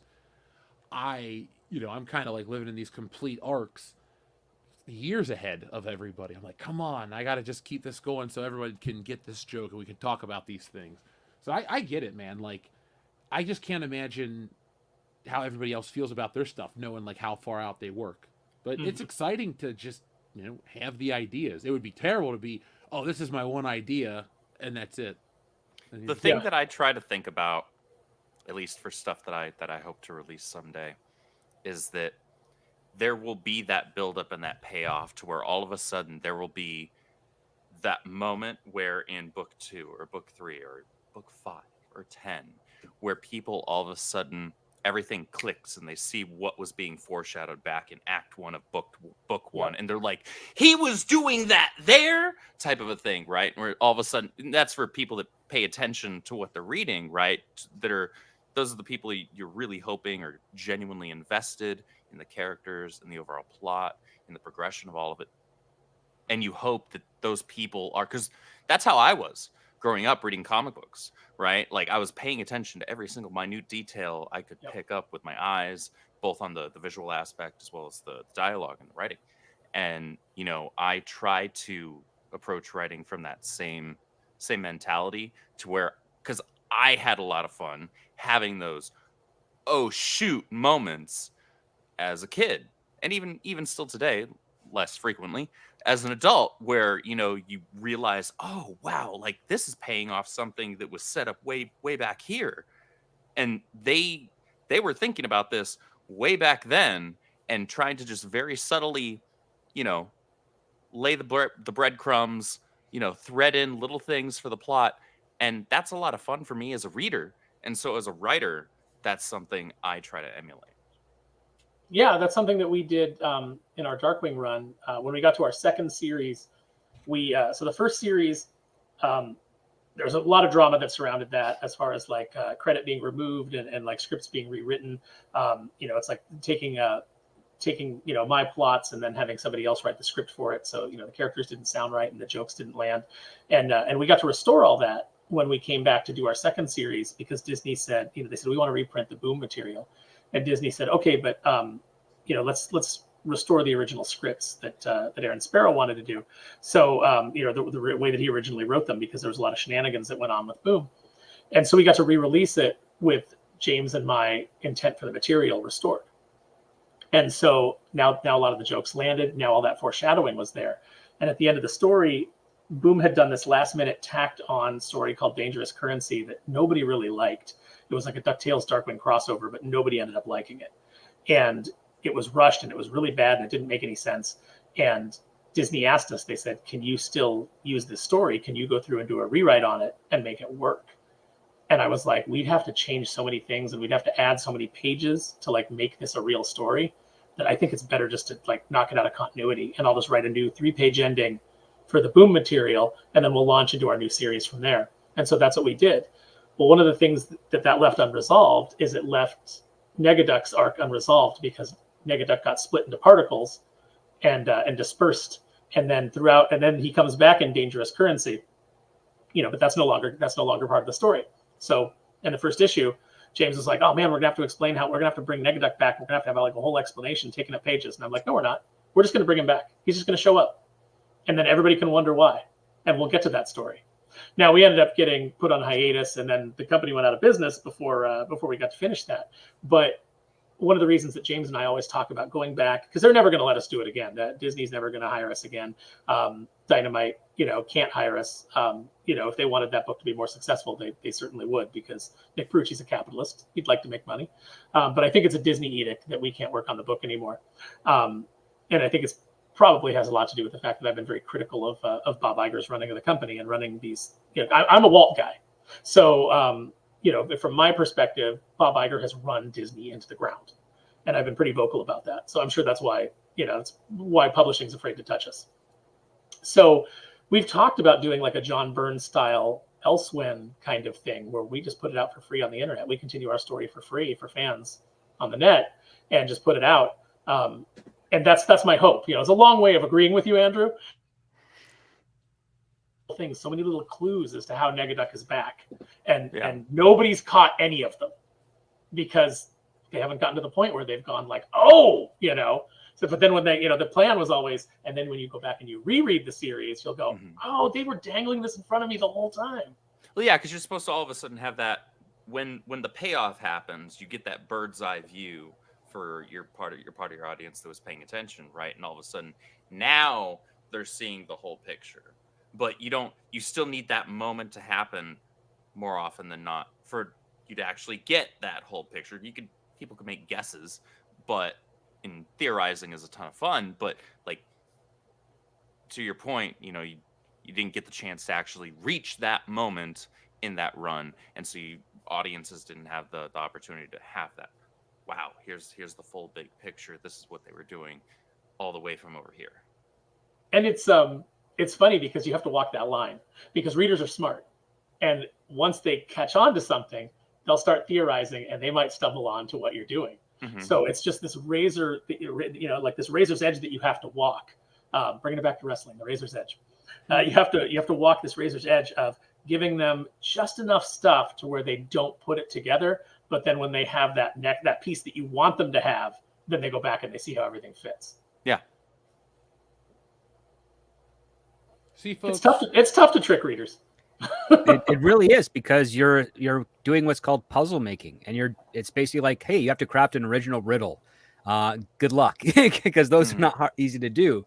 Because there's a lot of reverse engineering, but there's also a lot of sometimes, and I've done this with my own writing, where I've subconsciously I'm leaving myself clues for a payoff that I haven't reached yet, and then all of a sudden it's like I'm looking at it from, as Andrew puts, a bird's eye view. I've laid out the entire plot, I've laid out the character arcs, everything, and then I can see the through line of what my natural skills and my subconscious were communicating. It's like, oh, I know exactly how to execute that. I know exactly what point I can execute that, so that there's catharsis to the people that are reading or watching what I'm doing at this point. And then it allows me to also go back to the beginning and tweak the ideas that I had, so I can either do a better job masking them or do a better job nailing them as the clues that I want my audience to pick up on. And there's a lot of fun with that, because now you've created a story that's got a little bit of a game element to it, where it's like now you really are engaging with the audience, because you've presented them a question that you're hoping they can answer right when you need them to answer it. Yeah, and I'm old school. Like I think that when you come in and you work on a licensed property, something you did not create that is owned by somebody else, I think that you can't come in and you can't fill it with a lot of your messaging and your, kind of like agenda. I think that what you have to do is you have to say, what is it that the fans love about this? What is it that I love about this? And if it's a property you're unfamiliar with, you need to familiarize yourself with it and find out why the fans love it, and see if you can fall in love with it the same way, so that you can then give them what they want. The trick is give them what they want, but see if you can do it in an unexpected way. You don't want it to be predictable. You want to keep them guessing. But at the end, they have to have that satisfaction. They have to feel like it fits with the canon of everything else that they have enjoyed before from this property. And this is what Hollywood increasingly fails at. And this is what the comic industry is failing at right now, because they're bringing people on who don't have a love for these things, don't have a love for these characters, are not interested in learning about them and developing that love, so that they can go and write the story. What they do is they just skim the Wikipedia page, and they're looking at it as a springboard to bigger things. I'll write some comics, or they're, some TV writers that aren't getting work anymore, so I'll come in and I'll slum it in comics for a while.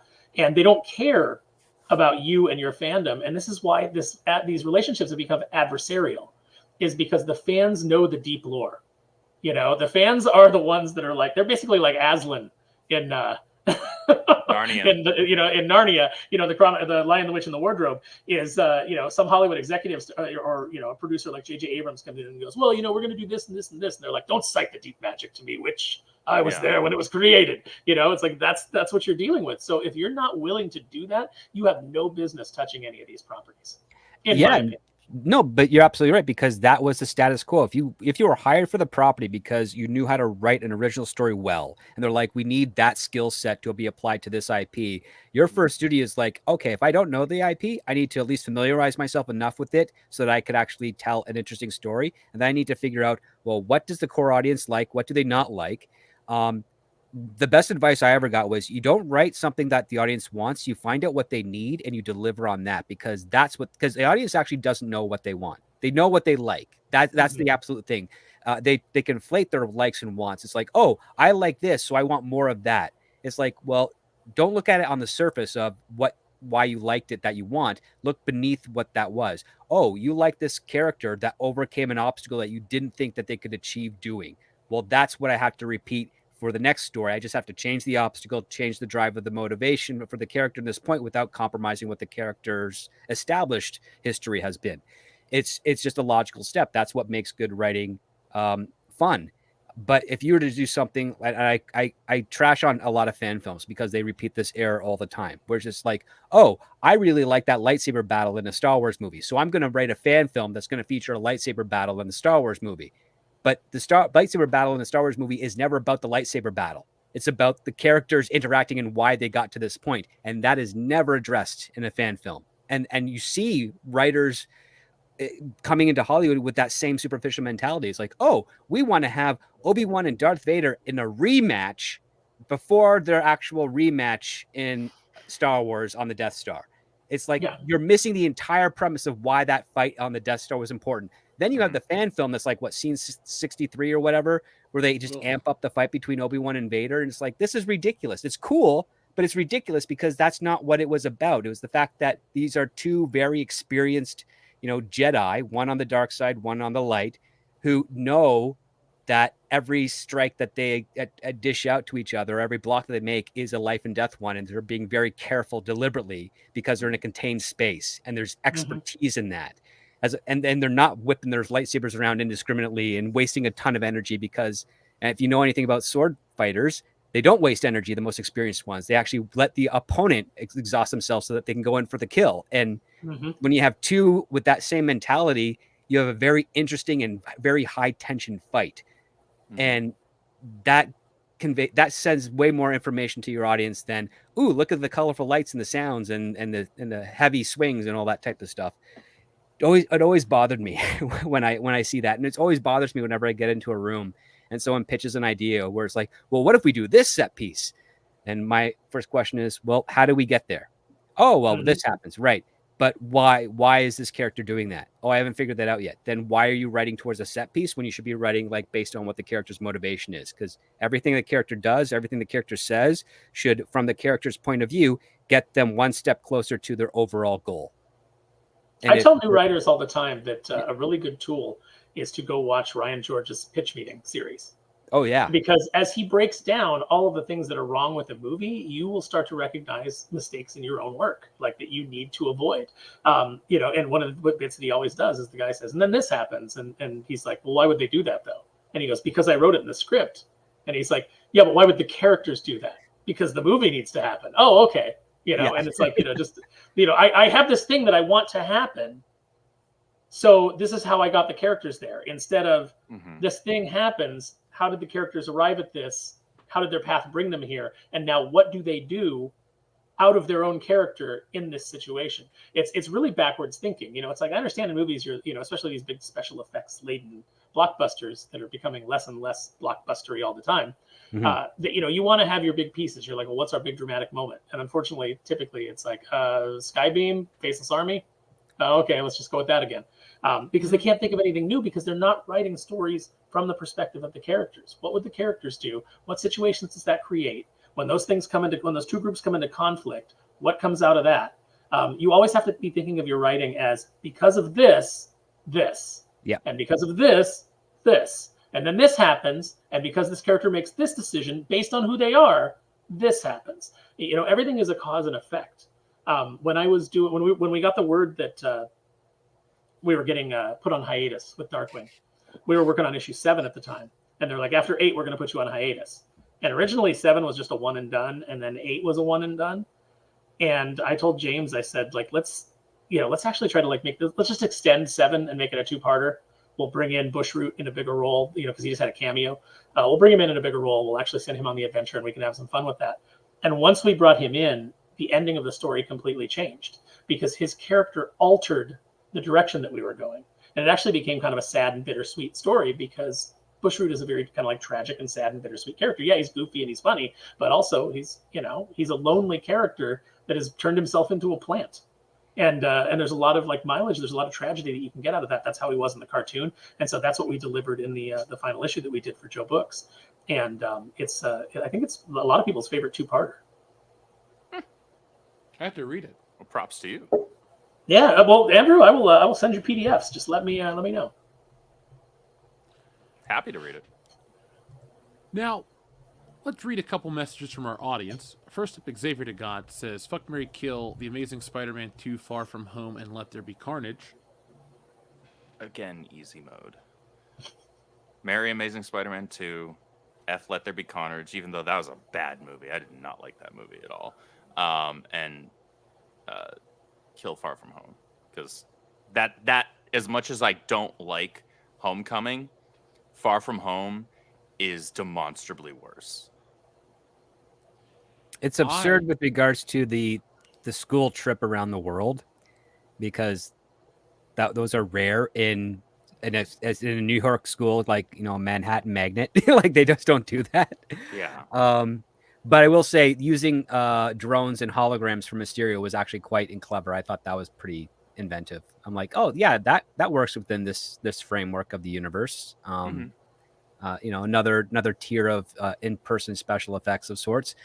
But I think there's a lot of, like, the whole handling of Nick Fury in that film, and the twist that he's a Skrull was like, you're spending too much time setting up another story instead of focusing on the one that you have. And that was Marvel's biggest failing as they started to get past Civil War, is the movies no longer became self-contained stories that could contribute to a bigger story. They now became crutches or a stepping stone to a bigger story that they had on the horizon.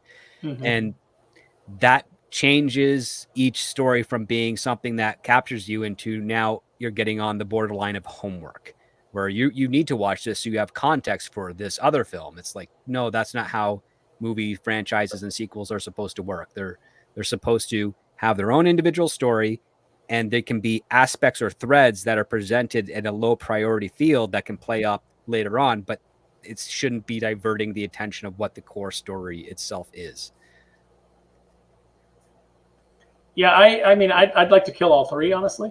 That's not allowed, but Amazing Spider-Man 2, I hated. Far From Home, I did not like. Let There Be Carnage, I'll say maybe F Let There Be Carnage, because I hate that. Like, that movie is awful, but I had a blast in that movie.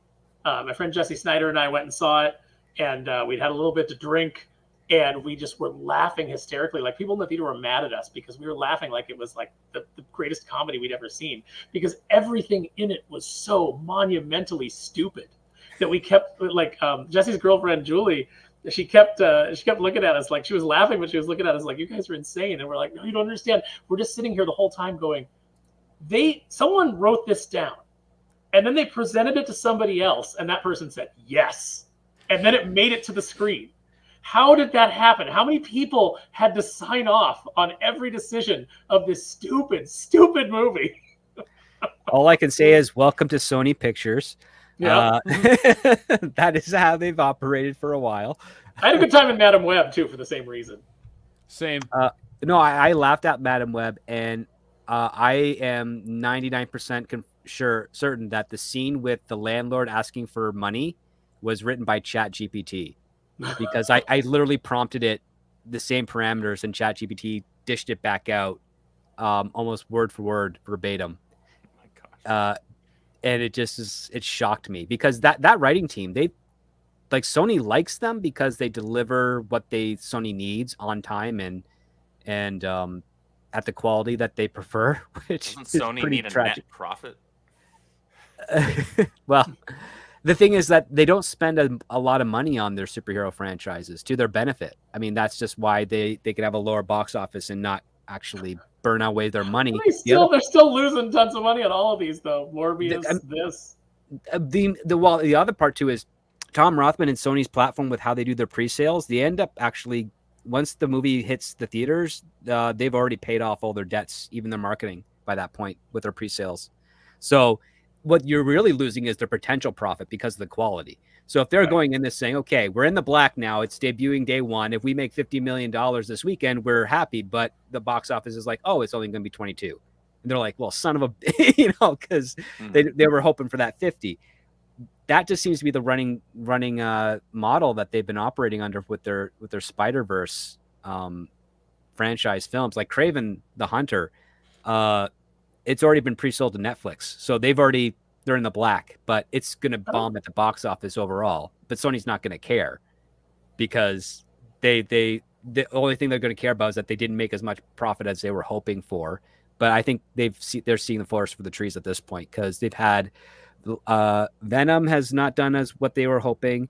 Let There Be Carnage didn't do what they're hoping. Madam Web didn't do what they're hoping. But they didn't. They're not financially struggling as a studio compared to what Disney is right now. Like Disney's really in trouble. Paramount with Skydance's acquisition might give them a second wind. Warner Brothers, I'm amazed at how well they're doing despite some of their hiccups over the last couple of years. But yeah, and then Universal is kind of like in the mid right now. They haven't done anything that's killed their brands yet to any significant degree, but they also haven't pushed anything that says, hey, let's go see a Universal film. And you're probably not going to see anything like that for at least another 3 or 4 years because nobody knows what they're doing over there. They don't have anything that you can say, oh yeah, I want to go watch that from them. Like Warner Brothers, you can say, oh, they've got the DC universe coming up. There's some anticipation there. They've got Lord of the Rings. They've got Harry Potter. Disney, yeah, you hate what they're doing with Star Wars and Marvel, but you know that they're going to get attention for that. Sony, well, they've got their Venomverse type of thing there. So you know they're going to get a little bit of attention that. Paramount, well, you got Transformers, Ninja Turtles, Star Trek. So you know you're going to get some attention that. Universal, we've got NBC. Nintendo. You got Nintendo. like they haven't done the legwork with their competition to build up their brand yet. Which is sad because there's a lot of IPs floating out there that don't have a studio for support or distribution that if Universal jumped on it, that would give it the extra elevation to circulate and be a contender again. And it's like another place to go. I think Universal is. I think they're focused on the eye on the prize of the theme park business. Yeah, The stuff that they're doing looks like a Disney killer. It really does. Like that Dark Universe, the monster ride that they showed off the animatronics for. I was like, I can't wait to go on that. And you would think that as somebody who spent his entire life, growing up loving Star Wars, I would have been excited for Galaxy's Edge. And as I saw pictures of it, I was like, this looks like it sucks. And Well, also I went, after and it absolutely does. after 2026, when the HBO Harry Potter reboot franchise hits, Mhm. and all of a sudden Harry Potter as a franchise is printing money again, it never stops making money, but all of a sudden it's printing money because you now have an entire new generation introduced to this property that is built for them and that they're going to grow up with, like kids my age did with the books and the movies, and literally aging up along with these characters. All of a sudden they also have access to this theme park because there's Harry Potter World. Yep. Like they're gonna make so much money off of that. Yeah, they've been so much smarter than these other companies. Like they've just kind of like bided their time and gone slow. And when everybody else was like rushing headlong into streaming and like dumping everything into that, like Disney spent so much money on that they're never going to recoup. That In streaming service 15 is years, never- we might have recovered X percentage of the profit. Okay. Yeah, exactly. Yeah, so good job. But Yeah. like as soon as Universal starts taking a huge, like an even bigger bite out of their theme park revenue, that company's in big trouble. Yeah, pretty much. But right now, Disney makes a lot of money just on owning the land on their parks as it is. And the other part too is, and I had friends that ended up working at Disney parks in all fields. The ones that worked on the main floor were basically saying, when they introduced the Fast Pass for the first time, they said this is going to kill the parks because you're just basically going to have everyone buy the Fast Pass who can. They're going to go into all the rides, and then it's just going to delay everybody else that's on your regular ticket. Then they predicted, what we're going to do eventually with the Fast Pass is we're going to limit it to certain rides during certain hours, which means now you're just you're blatantly bilking your customers. They're going to wise up to it, and they're not going to want to buy it unless they are, the Disney cultists, the ones that it doesn't matter what Disney does, they love it so much they will abide whatever.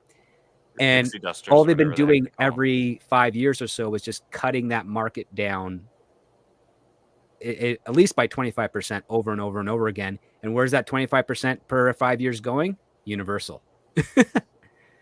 And it's nuts. It's great because Disney has never really been a proper studio. They've been a tourist trap that happens to make film and television that advertises its tourist traps.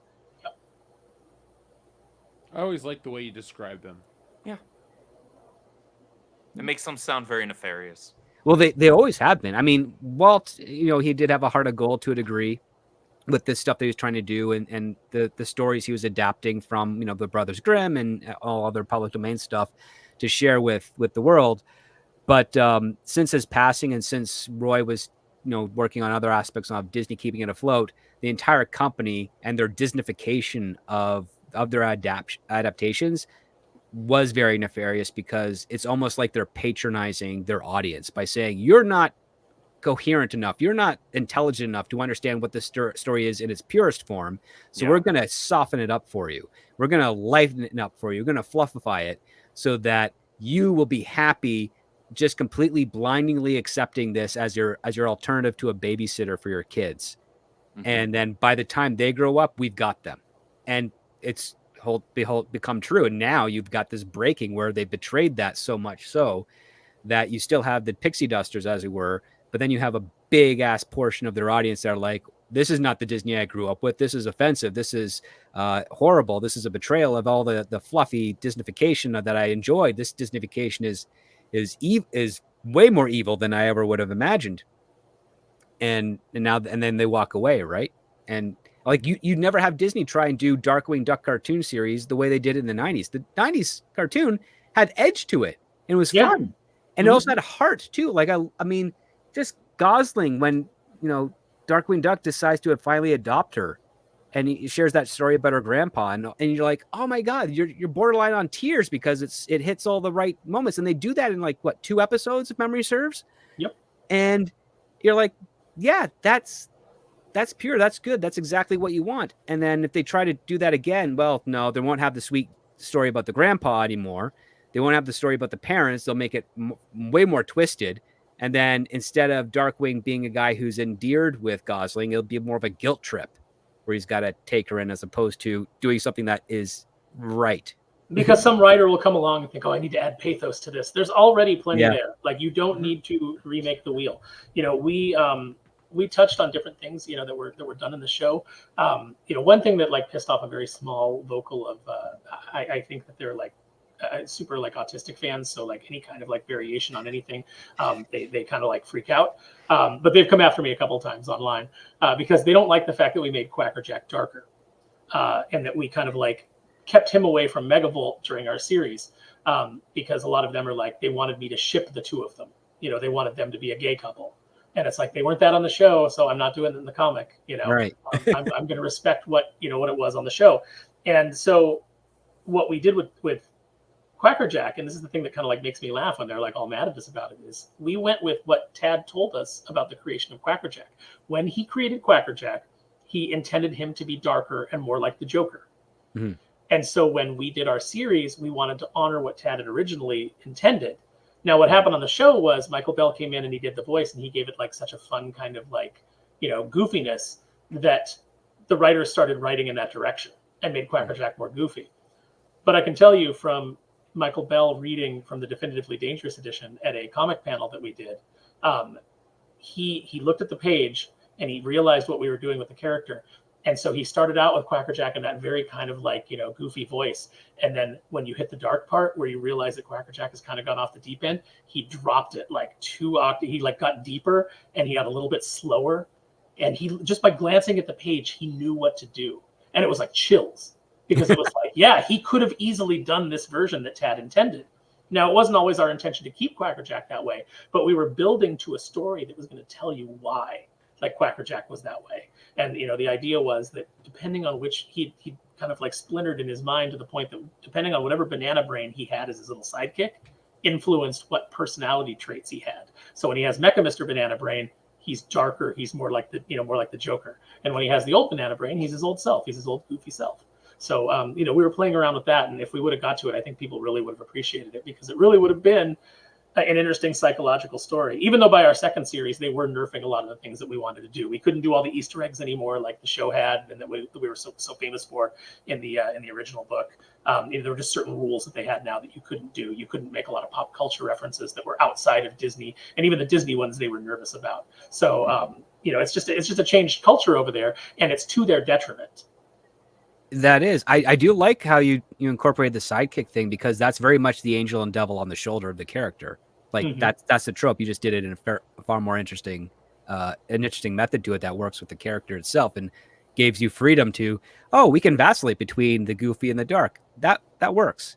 That's a clever way to get around that. That's props to you and your team, man. That's good. It allows and it allowed Silvani and I to tell different types of stories, and that was what we were kind of doing, kind of exploring. Is like we wanted to keep the characters intact and give you a reason that they're this way. But the goal is always you put all the toys back where you found them when you leave. Mm-hmm. Unfortunately, we didn't get the chance to do that. What I think I've asked you this before, but what's another licensed property you'd love to work on? Wow. I'd love to work on Cops fighting crime in a future time. Oh. I'd G.I. Joe is always a huge one for me, but like that's in such good hands, like with Larry Hama, that like what am I gonna do? Like what am I gonna do with G.I. Joe? But I'd certainly love to tell a G.I. Joe story or two. I've had the opportunity to work on Yuri Han from Street Fighter, just a very short little story that I did for Udon, so that was a blast. But yeah, like Cops, I love. I would love to do like Ninja Turtles, but like the Saturday morning version that that Archie did with like the Mighty Mutanimals and those characters. I would love to do that. Basically any of the old toy lines. Like if somebody was like, you want to do a Sectors book? I'd be like, yes. You want to do Inhumanoids? Yeah. Like give me any of that stuff that I grew up with. Brave Star, Street Shark. There is a Street Sharks book coming, and it's by who you would, it's by who you would probably assume would get the gig, but because he gets a lot of the without saying too much about what I know, he gets a lot of the 80s properties. Any biker Mike mice from Mars prospects in there? Because that had some edge to it, surprisingly. The toys are back, right? Yeah, for both I saw a couple of them. Yeah, yeah, and then see, all we need now is SWAT Cats. SWAT Cats make a toy comeback, and but that would be fun. Yeah, no, any of that old stuff, I absolutely love it, and would love to do it. But for some reason, Cops has always stood out as one that I'm like, I could really do something with that property. I could really have some fun. And it's like kind of G.I. Joe adjacent in my mind. So, you might not ever get to do G.I. Joe, but you could do Cops. Oh, I wanted to do a live action movie of Cops and have John Travolta play Big Boss and his nephew, because he could do the voices and he kind of looks like those characters. I pitched for Mask when it was at IDW. And, oh, yeah? Yeah, and then they gave it to, and I pitched Inhumanoids versus Transformers. Like there was a couple things that I pitched, but IDW was a very kind of like closed, insular, clique that was, very influenced by kind of like the Whisper Network and comics and things like that. So could never really get anything across the plate. But it's funny because my pitch for Mask was pretty much what they ended up using. And I'm not saying that they copied it, because I thought it was a pretty obvious thing to do, because they said, we want to combine all the Hasbro properties into one universe. And I said, okay, well, Mask should be like the human response to, they get some of the Transformers technology, and obviously they don't have the matrix of leadership to bring these characters to life, but they can basically make things that transform, on some level. And so Mask should be like built up as the human response to the Transformers threat when they think that both the Autobots and the Decepticons are the same. And then you can branch it off with Venom getting that technology, and you spin it off into their own book. That is kind of like what they ended up doing. But they hired Brandon Easton, I think, as the writer, and his big idea for Mask was, let's make black. I'm black. Let's make Matt Tracker black. Matt Tracker needs to be black. And I remember when the previews of the book came out and they had Matt Tracker and he was black, I called my friend at IDW and I said, "Is Hondo leading the team? Like, is that Hondo McClane?" Because I was like, that's actually kind of cool if they're setting up like a mystery, like Matt Tracker's missing and Hondo stepped up in the leadership role and he's wearing Matt's uniform and we're going to build a mystery. And he's like, oh no, Brandon wants Matt Tracker to be black. And I was like, well, your book's already dead in the water. And he goes, well, what do you mean? He goes, I don't think people are like that racist. And I said, it doesn't have anything to do with racism. What it has to do with is there's no new Mask movie or cartoon or toy line that's coming out where Matt Tracker is black, where you're going to capture new fans who that's the way that they're going to see Matt Tracker, because that's the only way they've seen Matt Tracker, because they're new fans. The only thing that you're working with is fans of the classic show and the classic comics and the toy line, where Matt Tracker's a white guy. So what you're going to get is you're going to get those fans looking at this new book and going, well, that's not my Mask. And then they're going to skip it. And that's already a small audience. Why are you making something that has a built-in audience? You're like, this will be successful because it has a built-in audience. But then you're not making the thing that they're familiar with. You're making something different. And so fans didn't respond to it. And also, they kind of blamed the failure of that whole initiative on, we connected all these things to Transformers, and it dragged our Transformers book down. But what actually dragged the Transformers book down, the reason it started selling, is because they started introducing Transformers and started doing like a lot of identity politics stuff with the robots. And Transformers fans walked away. So, it's like they shot themselves in the foot on multiple levels. But this is the kind of thinking that you get in these, in these offices, because everybody's in that same little bubble. Nobody's coming in from the inside, outside. Everybody's been in comics for so long, and all their friends think exactly the same way that they do, and watch the same things, and read the same books, and vote for the same people, and have the same, belief system. And because if you step out of that belief system on one single thing, you'll be excommunicated. That's the bubble, and that's why these things don't work. You need to bring in people who have outside life experience, who are still connected to regular people and the things that regular people like and the things that the fan base likes. You also have a sense that this type of direction that's being taken in stories is usually due to a lack of creativity. It's like, we need something new. Well, what's new? Well, let's race swap a character. Let's bring in a trans identity character because that's new. But it's not that it's new. It also has to be appropriate. And that's the thing that they keep forgetting. And that's where creativity comes from. It's like, no. Oh, man, if this is the hot buzz thing now, we're going to follow that trend, whether it works with the IP or not, because that's what we think the trend is going in that direction. But whenever you chase after a trend, you end up collapsing because you're not building something up that's going to be a trailblazer. You're just following someone else's lead. And if that lead is not on the path that the IP you've developed or the IP you're stewarding and has taken initially, everyone that is supporting that IP is just going to walk away because it's like, well, we don't know why you're going in this direction. This doesn't follow anything that we've invested in. You've abandoned us as opposed to us abandoning you. Yeah, like I said, if it would have been Hondo McClane stepping up into the leadership role, I would have thought, oh, this might be an interesting story, and I would have checked it out. But once I knew they were just doing the very 2016, 2015 thing of just race swapping a character because they're going to race swap a character, it's like Mask is already diverse, but it was just one writer felt like, well, I don't want to write a book where the team leader is a white guy. It's like, but to your point, you got Hondo in there. Why not just write a story centered on him if he's the black guy? You don't have to necessarily do a story set on the leader, especially in a team book. And Hondo's a cool character in his own right with a sweet ass ride. So like, why wouldn't you want to do that? And you had like Bruce Sato, and you had you had all these characters. There's a Hispanic character on there whose name escapes me, but like you already, much like G.I. Joe, you already had like this wildly diverse group of characters. You don't need to race swap anybody. You can just elevate one of the characters that already exists, because inevitably that character is somebody's favorite. Until they revealed Snake Eyes was a ninja in the G.I. Joe comic books, my favorite character was Stalker. I thought Stalker was cool as hell. You read his file card. First of all, he had the cool camo pattern on his toy. He's the only guy that had that because of tooling and cost reasons. But they made Snake Eyes in an all-black costume because then they could put extra decos on Stalker and some of the other characters, for budgetary reasons. But I thought Stalker was so cool. His file card, like he was a member of a street gang, and then he joined the military, and he got his life together, and he was a ranger, and he had like all this cool skill set. Stalker was my boy. And as just a white kid growing up in like the rural barrio, I think Jeff and I have talked about this before. You would ride your bike around your neighborhood. Even in the 90s, 90s kids, you'd ride your bike around your neighborhood.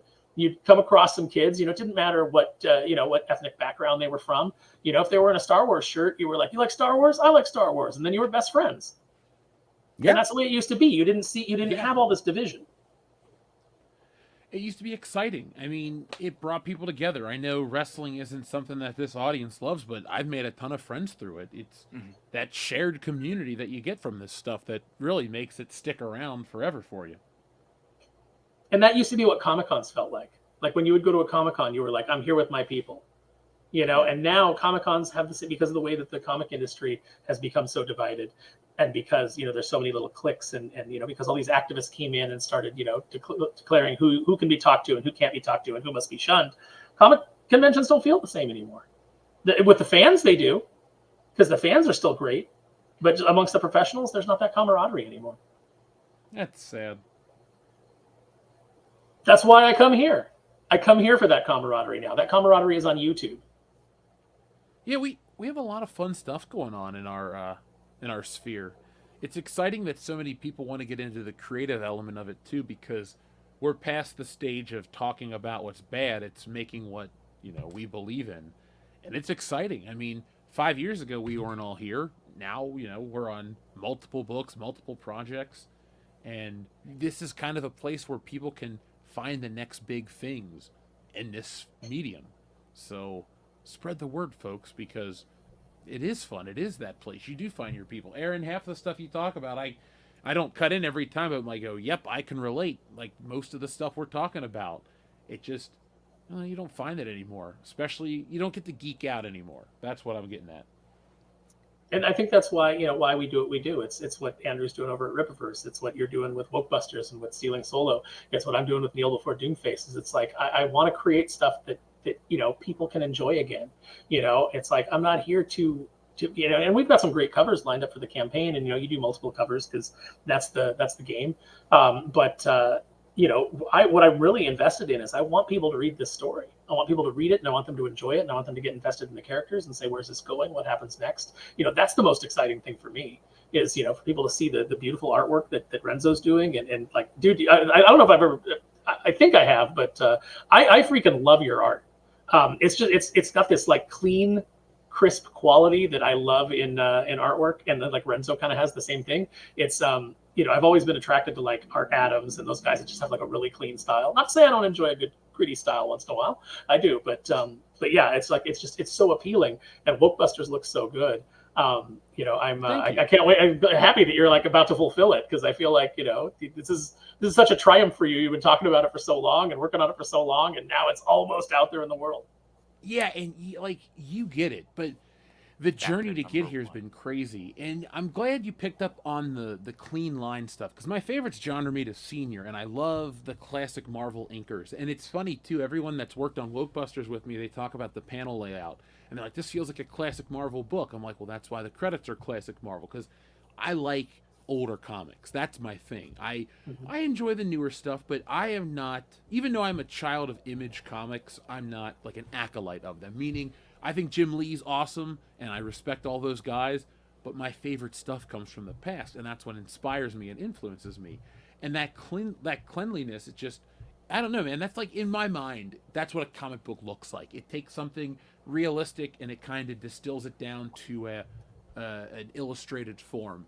And it, like, the secret for a lot of this, at least what I find interesting, is when they have to eliminate stuff. It's like, how much can you take away and still retain what you're trying to make?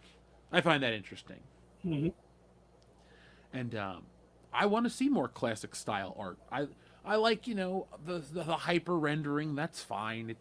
Sometimes it's cathartic to sit there and ink all the cross hatching. It's like, all right, just another line. But I'm glad that you were excited, man. I'm excited too. I feel weird always talking about my stuff because I feel like I'm trying to sell people, but this is it, man. Folks, this is something that's very different in comics, and I can't wait to get it out to you guys, and I can't wait to put the remainder up on the shop. That way people who didn't have a chance to get it can get that book, and then we're moving on to other stuff and making comics different. That's the one thing I want to do with the medium, is not be everybody else. I don't think that you should be embarrassed about talking about, or like feel like you can't talk about your stuff, because then it's like you're shilling. You're excited about your stuff. You should talk about it, and your excitement will translate into other people getting excited about it. It's one thing that I think that Andrew, I think that you guys over at Rippaverse have been so good at, is people are genuinely psyched for these books and for these launches, and for to see the universe grow. Like and I know that there's a lot of haters, a lot of guys that talk a lot of shit, but the main reason I think that people talk shit is because you guys are killing it, and you guys have a steady release schedule. You're delivering on what your fans want. Fans aren't having to wait for an extended period of time to get one book. We were talking earlier about how if I got to wait 45 weeks for another show, I lose interest. If you got to wait a year, 2 years, 3 years in between a comic book, and the next chapter, how long are you going to be around for that? I know that I'll lose interest no matter how good the book was. Anybody loses gas. Mm-hmm. When it comes to that. I genuinely appreciate that. It's a lot of fun getting to see, and especially when I get the opportunity to go to conventions and meet fans in person, and to see their genuine enthusiasm and excitement for a fresh universe. And maybe those fans are still buying Batman every other week. Maybe they're still buying Spider-Man. cool. As long as they're also interested in something new in addition to that, that's all I can ask for. Like if they all of a sudden are what would be so awesome to me would be that somebody who genuinely, whether or not it's true, somebody genuinely loves whatever, Batman, Spider-Man books are coming out. They also, in that same sentence, in that same breath, are saying, yeah, but I'm also looking forward to the next ISOM. I'm looking forward to the next Alpha Core. I'm looking forward to the next Horseman by Chuck Dixon. I'm looking forward to the next Stealing solo chapter. I'm looking forward to, the next Kneel Before Doom. All of these, I want to have a lot more indies added into that conversation of people who are just fans of comics, not like this, divisive fanboyism, that's astroturfed in so many different forms these days, but people who just want good comics. And so they've got their stack each month. They've got some Batman, they've got some Spider-Man, they've got whatever book Jeff put out that month, they've got whatever you put out that month, they've got whatever Rippaverse put out that month. Like that, the goal should just be good comics at this point. And I'm blessed to be in a position, and I'm sure you and Jeff feel the exact same way. Script, write a comic. To be trying to contribute to that and to be in a position that we're able to contribute to that and that we're receiving a positive response. And it's just going to build. Like you guys are going to continue to build, and the model may change. Like as you guys get more successful and you put out more books and there's more things on your plate, eventually you may be able to just say, hey, we've got enough of a back catalog. We can do special editions of these and we can send them out to comic book shops and you can build your audience more there. That's one of the ways that I'm doing Kneel Before Doomface is that our initial book offering is with our initial goal is 24 pages, but if we hit our set, if we hit one of our tiers, then I add another 24 pages to it, and it becomes 48-page book with some back matter, and then there's like an 8-page prologue. So you get in. You're above 50 pages of story. Plus we'll have a lot of back matter. Showing the different designs and things like that, things that are upcoming. There'll be sneak previews in there, but it's designed in such a way. The way that I write the story is 24 pages. Each chapter is 24 pages, so that if I ever hit a point where it's successful enough, and shops are like, hey, we need new content. We need something to get people interested. I'll break it up into individual issues and then put those out in stores. I'm already looking at your Kickstarter right now, and I am definitely getting the Colonel Silverstreak punching Justin Trudeau cover. That feels. I should be tweeting the shit out of that tonight, shouldn't I? That feels especially apropos. It's that's the yes. Colonel Silverstreak versus the new Axis of Evil. Colonel Silverstreak's my favorite bit about that is Anthony Fauci in the Scarecrow costume from Arkham Knight. Yeah, with the syringe on his fingers. That's Renzo did such a killer job on that. And Colonel Silverstreak is our throwback character. Nick Fury's not allowed to be Nick Fury anymore at Marvel. This is Nick Fury to the max. Like his whole tagline that we did for the ads with him was "It's time to retoxify masculinity." Yeah, dude, I like it because it's a great throwback to Captain America, the famous Captain America cover. Listen, I'm a Canadian. I live in Canada. Our Liberal Party has not been liberal for like the last 8 years. So it just hits really close to home because there's so many people up here that are like, we want this guy out. Well, I hope that if you buy it, you don't get thrown in the gulag for having it. But, but you know what? Contraband. I'll be in a gulag right along with you. Well, fortunately, the illiberal party does not have the masculinity or fortitude to throw anybody in a gulag at all. Good. Which is to our best part. But our election is next year, and hopefully we'll have a nice little renaissance as well, a much needed one. I'd love to see you guys kick Trudeau out. I'm so sick of his stupid face. Me too. I also don't like the fact that he's using his alleged father's name. Yeah. Well, if you look in the back of that image, Renzo drew a little portrait in the back of Fidel Castro. Oh yeah, I see. Yeah, right next to the Operation Dirty Windows. Yep. And there's some shoe polish falling out of Trudeau's pocket. There's like all kinds of little fun stuff in that. Yep. No, it's a great cover. I'm looking forward to seeing this book because it's got a good premise to it. So yeah, everybody should go check it out. And if you are enamored with it as I am, definitely back it. I'd throw the link in there, but like every time I do it, it rejects it. any kind of like anything I do that's not just a standard comment. For whatever reason, YouTube's kicking it out.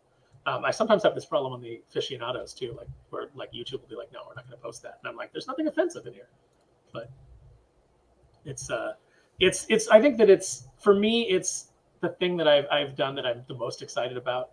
Obviously, I've had a good career. I've put out work that I'm very proud of, and that it's like I'd always go back to Darkwing because I love it so much. But this is a whole different level because nobody in Burbank can tell me I can't make a joke. Nobody can tell me that you're not allowed to do this. I get to do whatever I want, whatever I think is funny, whatever I think serves the story, and there's nobody that can come in and nerf it. So I'm having Isn't that a blast. such a good feeling? It really is, especially after working in licensed comics for so long, where you got somebody who comes in and like, no, you can't tell this joke. You got to change this character's name. I literally yesterday I was roughing out the next book and I was like, "Is this okay? Is this allowed?" And I went, "Who the hell's my boss?" Like I actually said that out loud. I was like, who can tell me no? And that's the. Am I gonna fire myself? Like, yeah. Like when I looked at Wokebusters, like the final print file, I'm like, oh yeah, this is I did it my way, and I think that's what the fun part is, like having the benefit of drawing it too, just kind of getting to see it. Like, I guess it sounds almost crazy, but like almost controlling every element of it. Yeah. Because, handing it off to an artist, there's only so much you can put down on the page. But either way, we're all making good stuff. So that's the best part of it. I hope more people are inspired to not only write it, but learn the process to make it because it's fun, it's satisfying, and it makes you valuable in this medium if you can do both things. So. Mm-hmm. No, I'm completely jealous. Now I've been fortunate in that the artists that I've worked with, James Silvani, Emiliano Erdnola, Renzo Rodriguez, they've all been exceptional artists, and Renzo is just on like.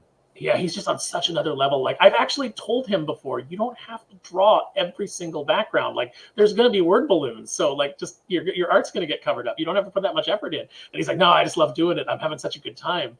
And I'm like, okay. I mean, that's a good problem to have, is having an artist that wants to draw every detail, wants to draw the backgrounds. And so, accordingly, there's all kinds of great stuff to look at. And I'm going to have to put out like a black and white, no text version of this book at some point, just so people can see all of the work that he put in.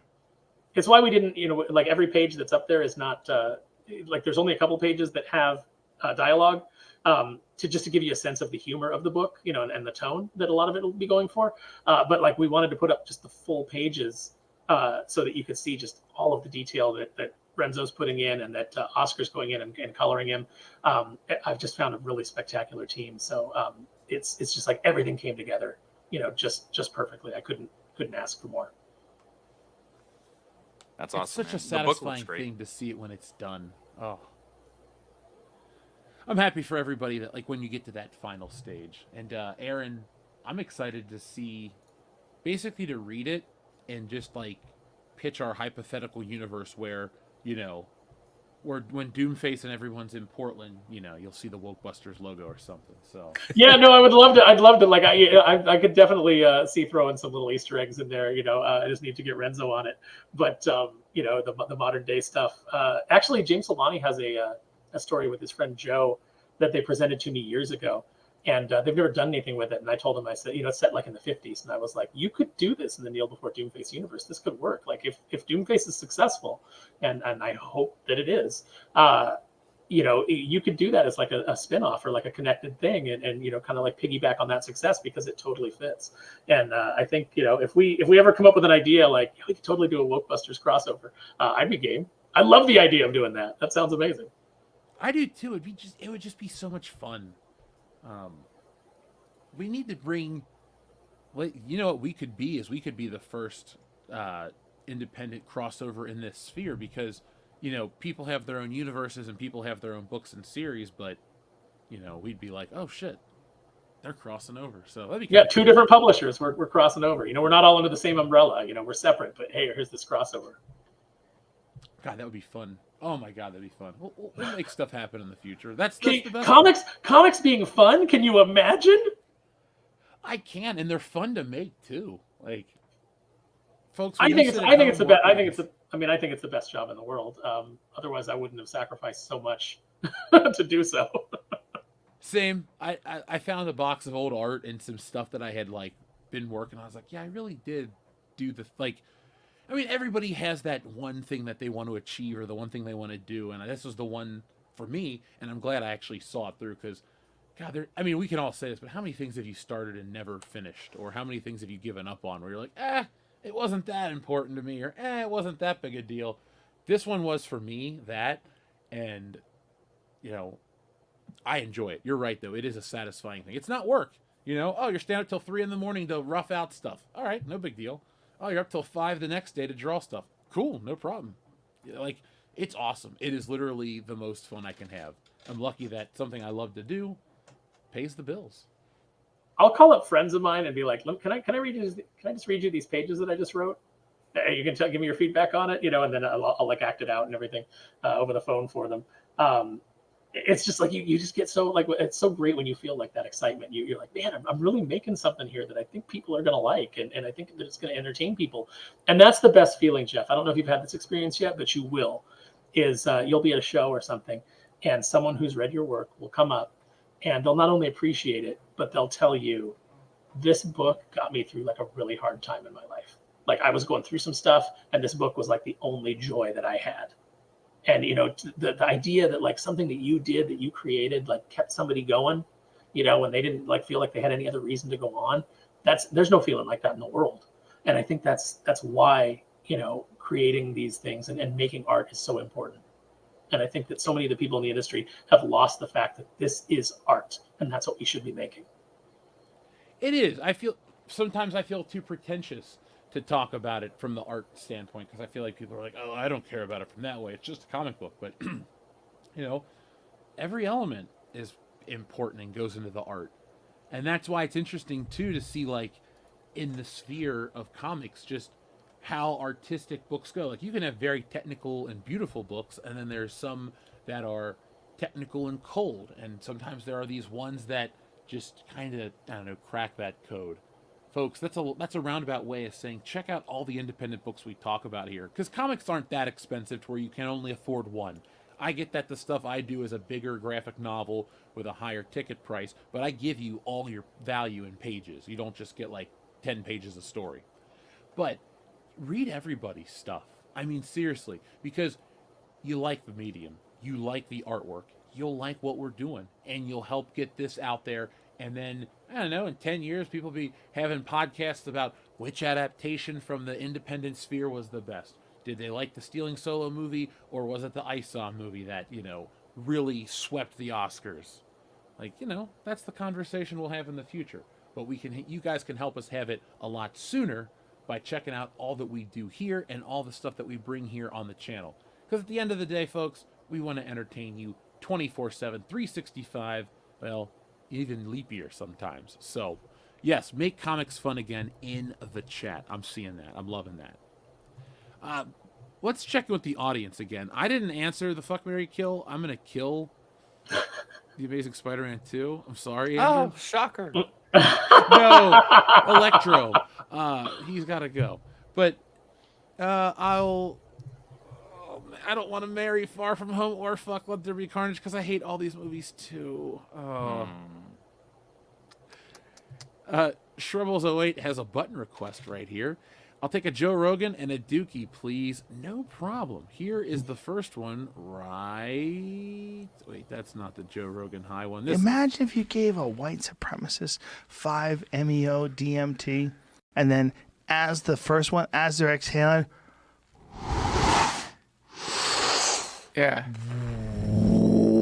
Yeah. Yeah.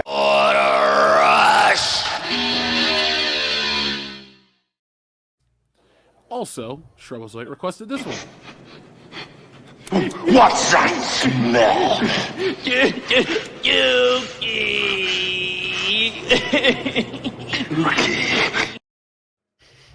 That's some solid acting from the Hulkster. His greatest role. And the other guy. Mary Mayhem, thank you very much. She says, for Peanut the Squirrel. For peanuts. Vengeance for Thank you. Peanut. Justice Thank you for to Peanut. Mary Mayhem, folks. Hopefully you checked out some of Mary's streams or other content that she made when we were at Kings Island the other weekend. It was a blast, Mary. It was. I this is a compliment, but it's interesting when you meet certain people. It's not a big deal because it's like you've known them forever. So when I met Mary, it's just like, oh hey, it's like I've known you the whole time. It was a very wonderful day. She was great. Valiant was great. Dylan was great. Proper was great. But it's a testament to my old co-host Mary Mayhem from back in the day. Just how we clicked. So Mary, that was a lot of fun, and I'm sure Peanut the Squirrel will appreciate the $2. TLJ Screwjob says, Hogan, breathing, and Bonesaw, please. Hope you voted. I voted, yes, at 6:30 something this morning. I was there early. Because you're talking about 30-minute lines and all this stuff. I was like, hey, I'll be a citizen. I pay my taxes. I do my stuff.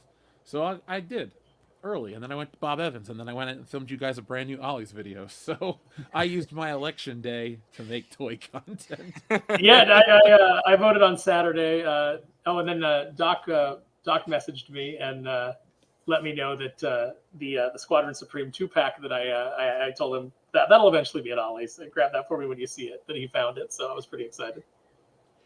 I remember one of my first quote unquote old comic books was a Squadron Supreme Avengers.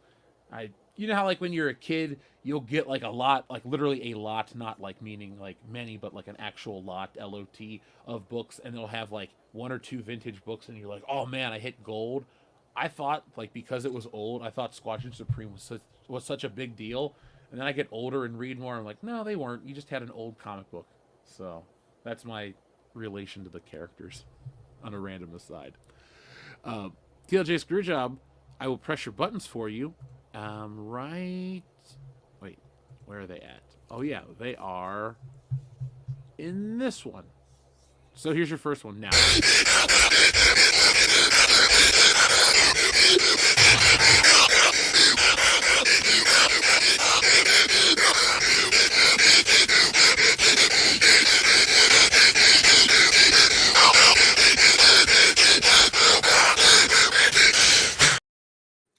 So weird.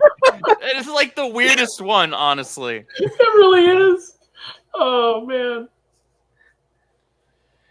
It's like someone pumping their tire.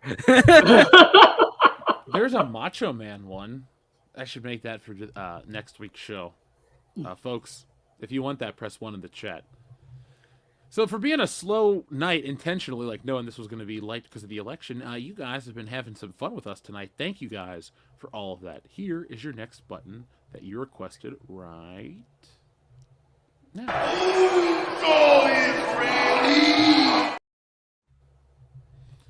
Best wrestling cameo of all time in a movie. Yep. God, I missed the Macho. Yeah. Not even close. Yeah, Macho Man Randy Savage was awesome. What are you doing up there? No, That's a nice outfit. Did your husband buy it for you? Yeah. Now, what if, what if when he asked him if his husband made his costume for him, if I just have this entire alternate scene where Macho Man's like, he did actually, he's really talented, and then Peter's like, no, it's nice, I like it, and he's like, yeah, he did the sequins himself, and he's really blah blah blah, and then we just it's and then they're just talking about Macho Man's husband, and then we just cut to Peter having a nice dinner with this gay couple. When the husband's like, Peter, I could actually give you a Spider-Man costume that'd be much better than a hoodie. Yeah, I can redesign something for you and really kind of put it together. Really bedazzle it out. That's the origin of Spider-Man's costume. Bonesaw McGraw's husband. Yep.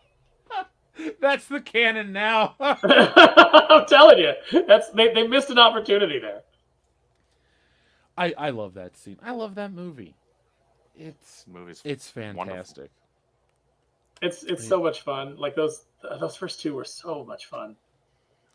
Yeah, I have been going back because I got my comic book collection back from my mom's place. So I have been going through old comic books and a lot of my Marvel Masterworks, and they really did capture the spirit of early Spidey in those first two Raimi movies. I know script will say you just need a talented person to work on the property, And Andrew says people should be a fan, and I think Sam Raimi is that blend of both, because he's clearly a fan of a certain era, and he's clearly a competent. Well, I think he's a great filmmaker, and I don't think somebody could make those movies as coldly and objectively if they weren't or like in that realm. Like you have to be like a passionate fan of the characters and the quirkiness and the weirdness to get what we got. So, or at minimum, so I think maybe in Sam Raimi's case, it definitely was a blend of both, because it shows through the work. But at minimum, you want to have somebody who has the ability to recognize. Script touched on this earlier. Who has the ability to recognize what it is that actual fans see in the thing? Like, okay, well, why do they like this thing, right? Can I deliver on the thing that they like? You know, they don't always necessarily have to be mega fans themselves, though. You know, in the case of Sam Raimi, you got something of very high quality, because there was a combination of him being a great creative and being a fan.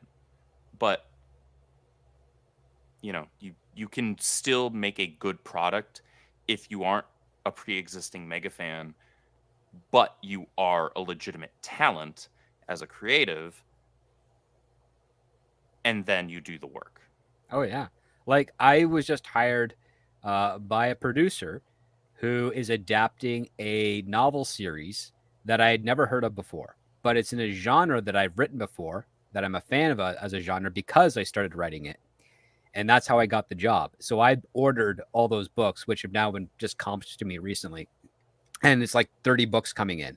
And the next few months, I get to sit back and enjoy reading these books in this genre that I fell in love with because I got an assignment to research and write in the genre.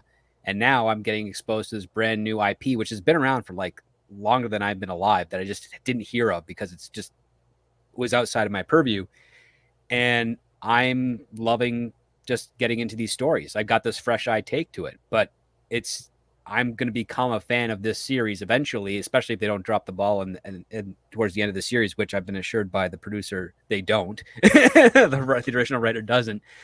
But that's one part of the work. Best part of the work is like sometimes something you write in one area will open up an opportunity in another area that you weren't exposed to, and your duty to do the job as best you can and research into it has turned you into a fan after the fact, as opposed to beforehand, where it's not my fandom that's leading me into the direction I'm going to go. It's my ability to tell a great story is doing that, and I'm going to make sure that that method falls in line with the execution of what the original author was doing, because he or she had a direction that they wanted to go, and you have to keep those running together if you want to kind of honor basically the people that are going to be advertising your adaptation. Bingo. Yeah. Let's see. Are we all caught up on the super chats? Did another one roll in? Got one more. Xavier to God says, "Do the Raimi movies work without Tobey Maguire?" Nope. There's a couple of other actors that could have played Peter Parker as well as. Definitely with a little bit more of a masculine voice than what Tobey Maguire has. Because he's got a kid's voice. But I think it works for what it is, 100%. Well, that's his kid voice. That lends a youthfulness to him that he needed, considering that he was 30. Yeah. And like when the movie opens and he's chasing the school bus, you're like, oh, is this kid on that school bus? Like, you don't know who Spider-Man is. And then the second one, when they unmask him, is like, he's just a kid. No older than my son. Well, and what he really should have said was, he's just a man, no older than my friend Carl. And freaking, I always forget his the actor's name, but the guy that they had playing Flash Thompson in that movie too. He's part of Critical Role now. He does stuff on Critical Role with D&D, the Matt Mercer and all them all the time, because he's a big legit geek. But like so that movie came out. I was a freshman, or I was in 8th grade, and I was like, nobody in high school looks like this. Mm-hmm. Nobody. You can't, like, this is somebody in their 3rd year of college and a starter on the football team. Maybe. Right. Like, this is what are you talking about right now? I still love the movie to death, but like it was a product of its time because you had a lot of series coming out around that time where you had characters being played by people who were several years older than what the characters were supposed to be. Like, look at Smallville. Like, dude, Tom Welling doesn't look like he's a freaking freshman in high school in that first season. No way. No, Like, he's what are you- 25 years old. Yeah, like, what are you talking about? You're 10 years too old for this. 12 years too old for this. Well, the reason they do that is they don't want the actor to have a growth spurt in the middle of production because that screws around with everything that they're planning on. Yeah. If you want to see what Tobey Maguire would look like in high school, there's an episode of Erie, Indiana that he guest starred in when you actually see him in high school age. He looks like he wasn't able to qualify for a high school student because he looks so young for being like a 14-year-old. Because he looked like he was 9.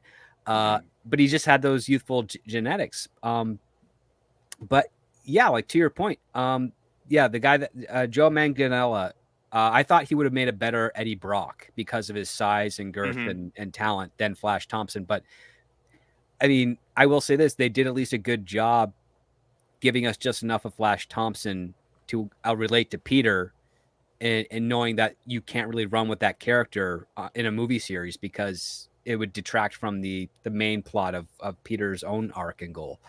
Unless you're doing like, say, currently an Agent Venom story.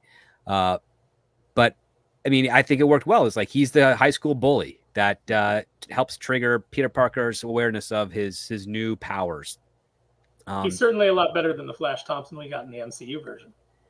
Yeah, I don't know. Oh, the freaking they made him Indian and then they like made him a geek, like a freaking. He's a dork bully, which doesn't even make sense in that generation. No, it doesn't. That was like when they introduced him, I was like, "You're not serious right now, are you?" Okay. Oh, I just went like this. I just went. Box checked. That's we're not going for authenticity.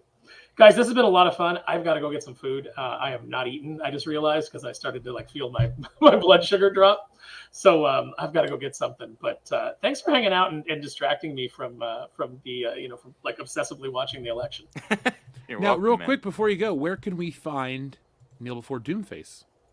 So Kneel Before Doomface is on Kickstarter right now. There's the link that we were putting in the chat, which I can't put in, but I saw that you guys were able to get it in there. That is to the preview page. So that is everything that we have up so far for the campaign. There's a couple little add-ons that we're going to put up still, a couple little descriptions that I'm gonna play around with. But we are going to launch on Friday. So please, if you're so inclined, take a look at it, see if there's anything there that you like. We got some great covers by Renzo, by Kenneth Rocafort. We've got Lionel Castellani. We've got Nathan Watson. A lot of guys lined up, and a lot of people that are looking to do covers for issue 2. So I'm already excited about that. I've had a couple people reach out and go like, "Hey, I'd like to do a cover," and I'm like, "I'd love to have you do a cover, but I can't till we see how this campaign goes." But this is just such a it's kind of cliche to say, but this really is a love letter to everything I love about comics and everything I love about comedy and humor books and just the comic medium in general. We're leaving it all on the page. Me, Renzo, Oscar. Renzo said this is the most fun he's ever had because he's actually getting to do. He wanted to be a Disney animator initially, and then he was like, now I want to do comic books. Once the Death of Superman came out and he saw like Jurgens and those guys what they were doing, he was like, I want to do comic books. Oh yeah. But he's getting to do, he normally does very like straight, serious kind of superhero fare. And with me, he's getting to do a lot of squash and stretch. He's getting to do some comedy. He's getting to do some great facial expressions. Like in a couple of years, if he continues on his trajectory, they'll be putting him in the same category as like Kevin Maguire as far as facial expressions go. Oh, right on. Well, I can't wait to back it, and I can't wait to shout it out on my comic book podcast that I do. I appreciate it, man. I should talk to you about fulfillment because I hear Ripascent is doing some great stuff. So I've not decided on fulfillment yet. So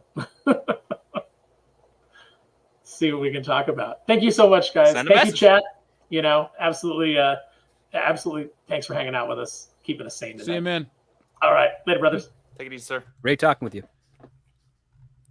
So we're pretty much caught up on everything, and we said we were going to go for an hour if it was slow, but we ended up going for 2.5. Is there anything else you guys want to talk about before we put this baby to bed?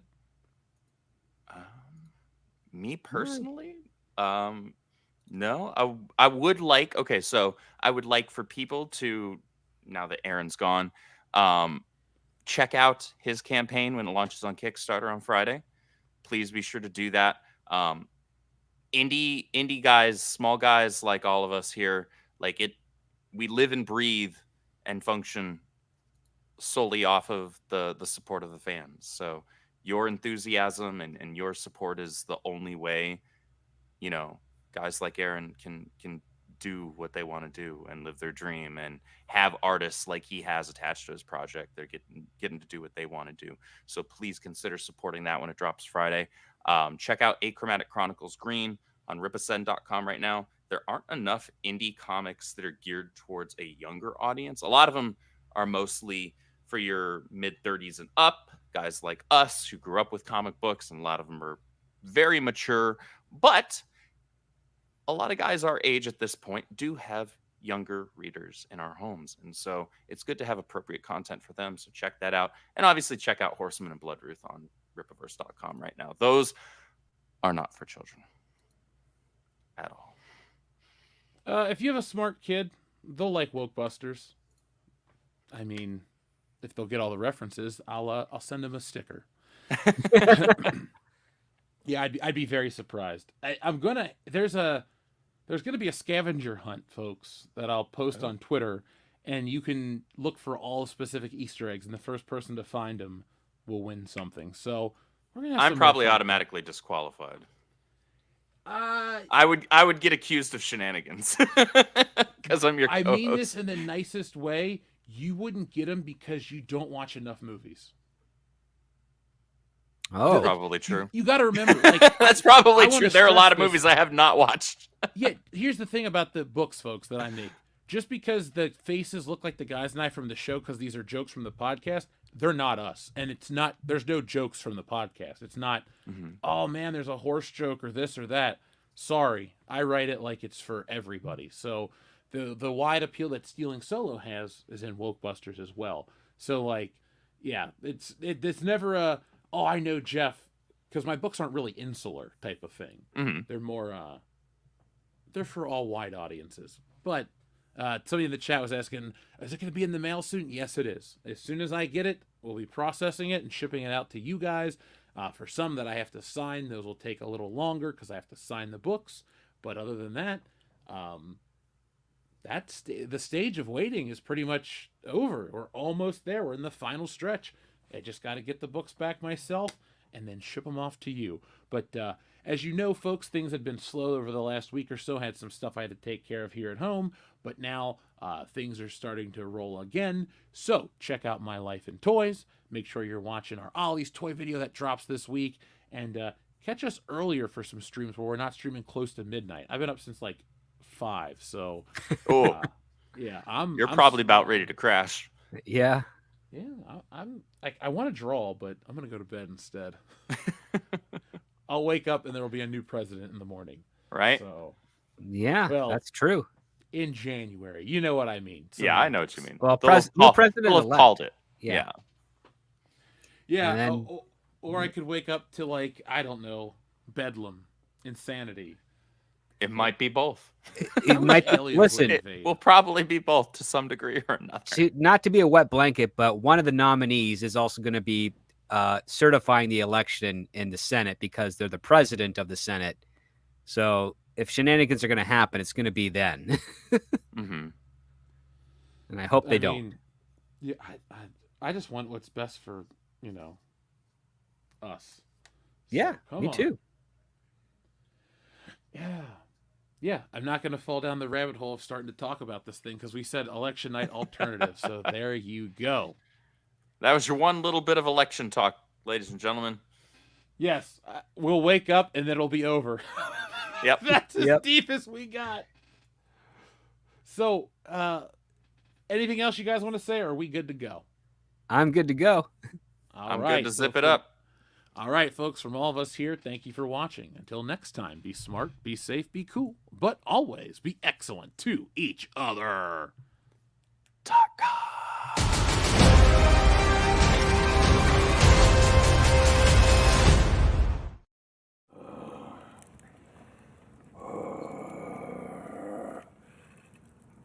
If I were a rich man, yaga digga digga digga digga digga.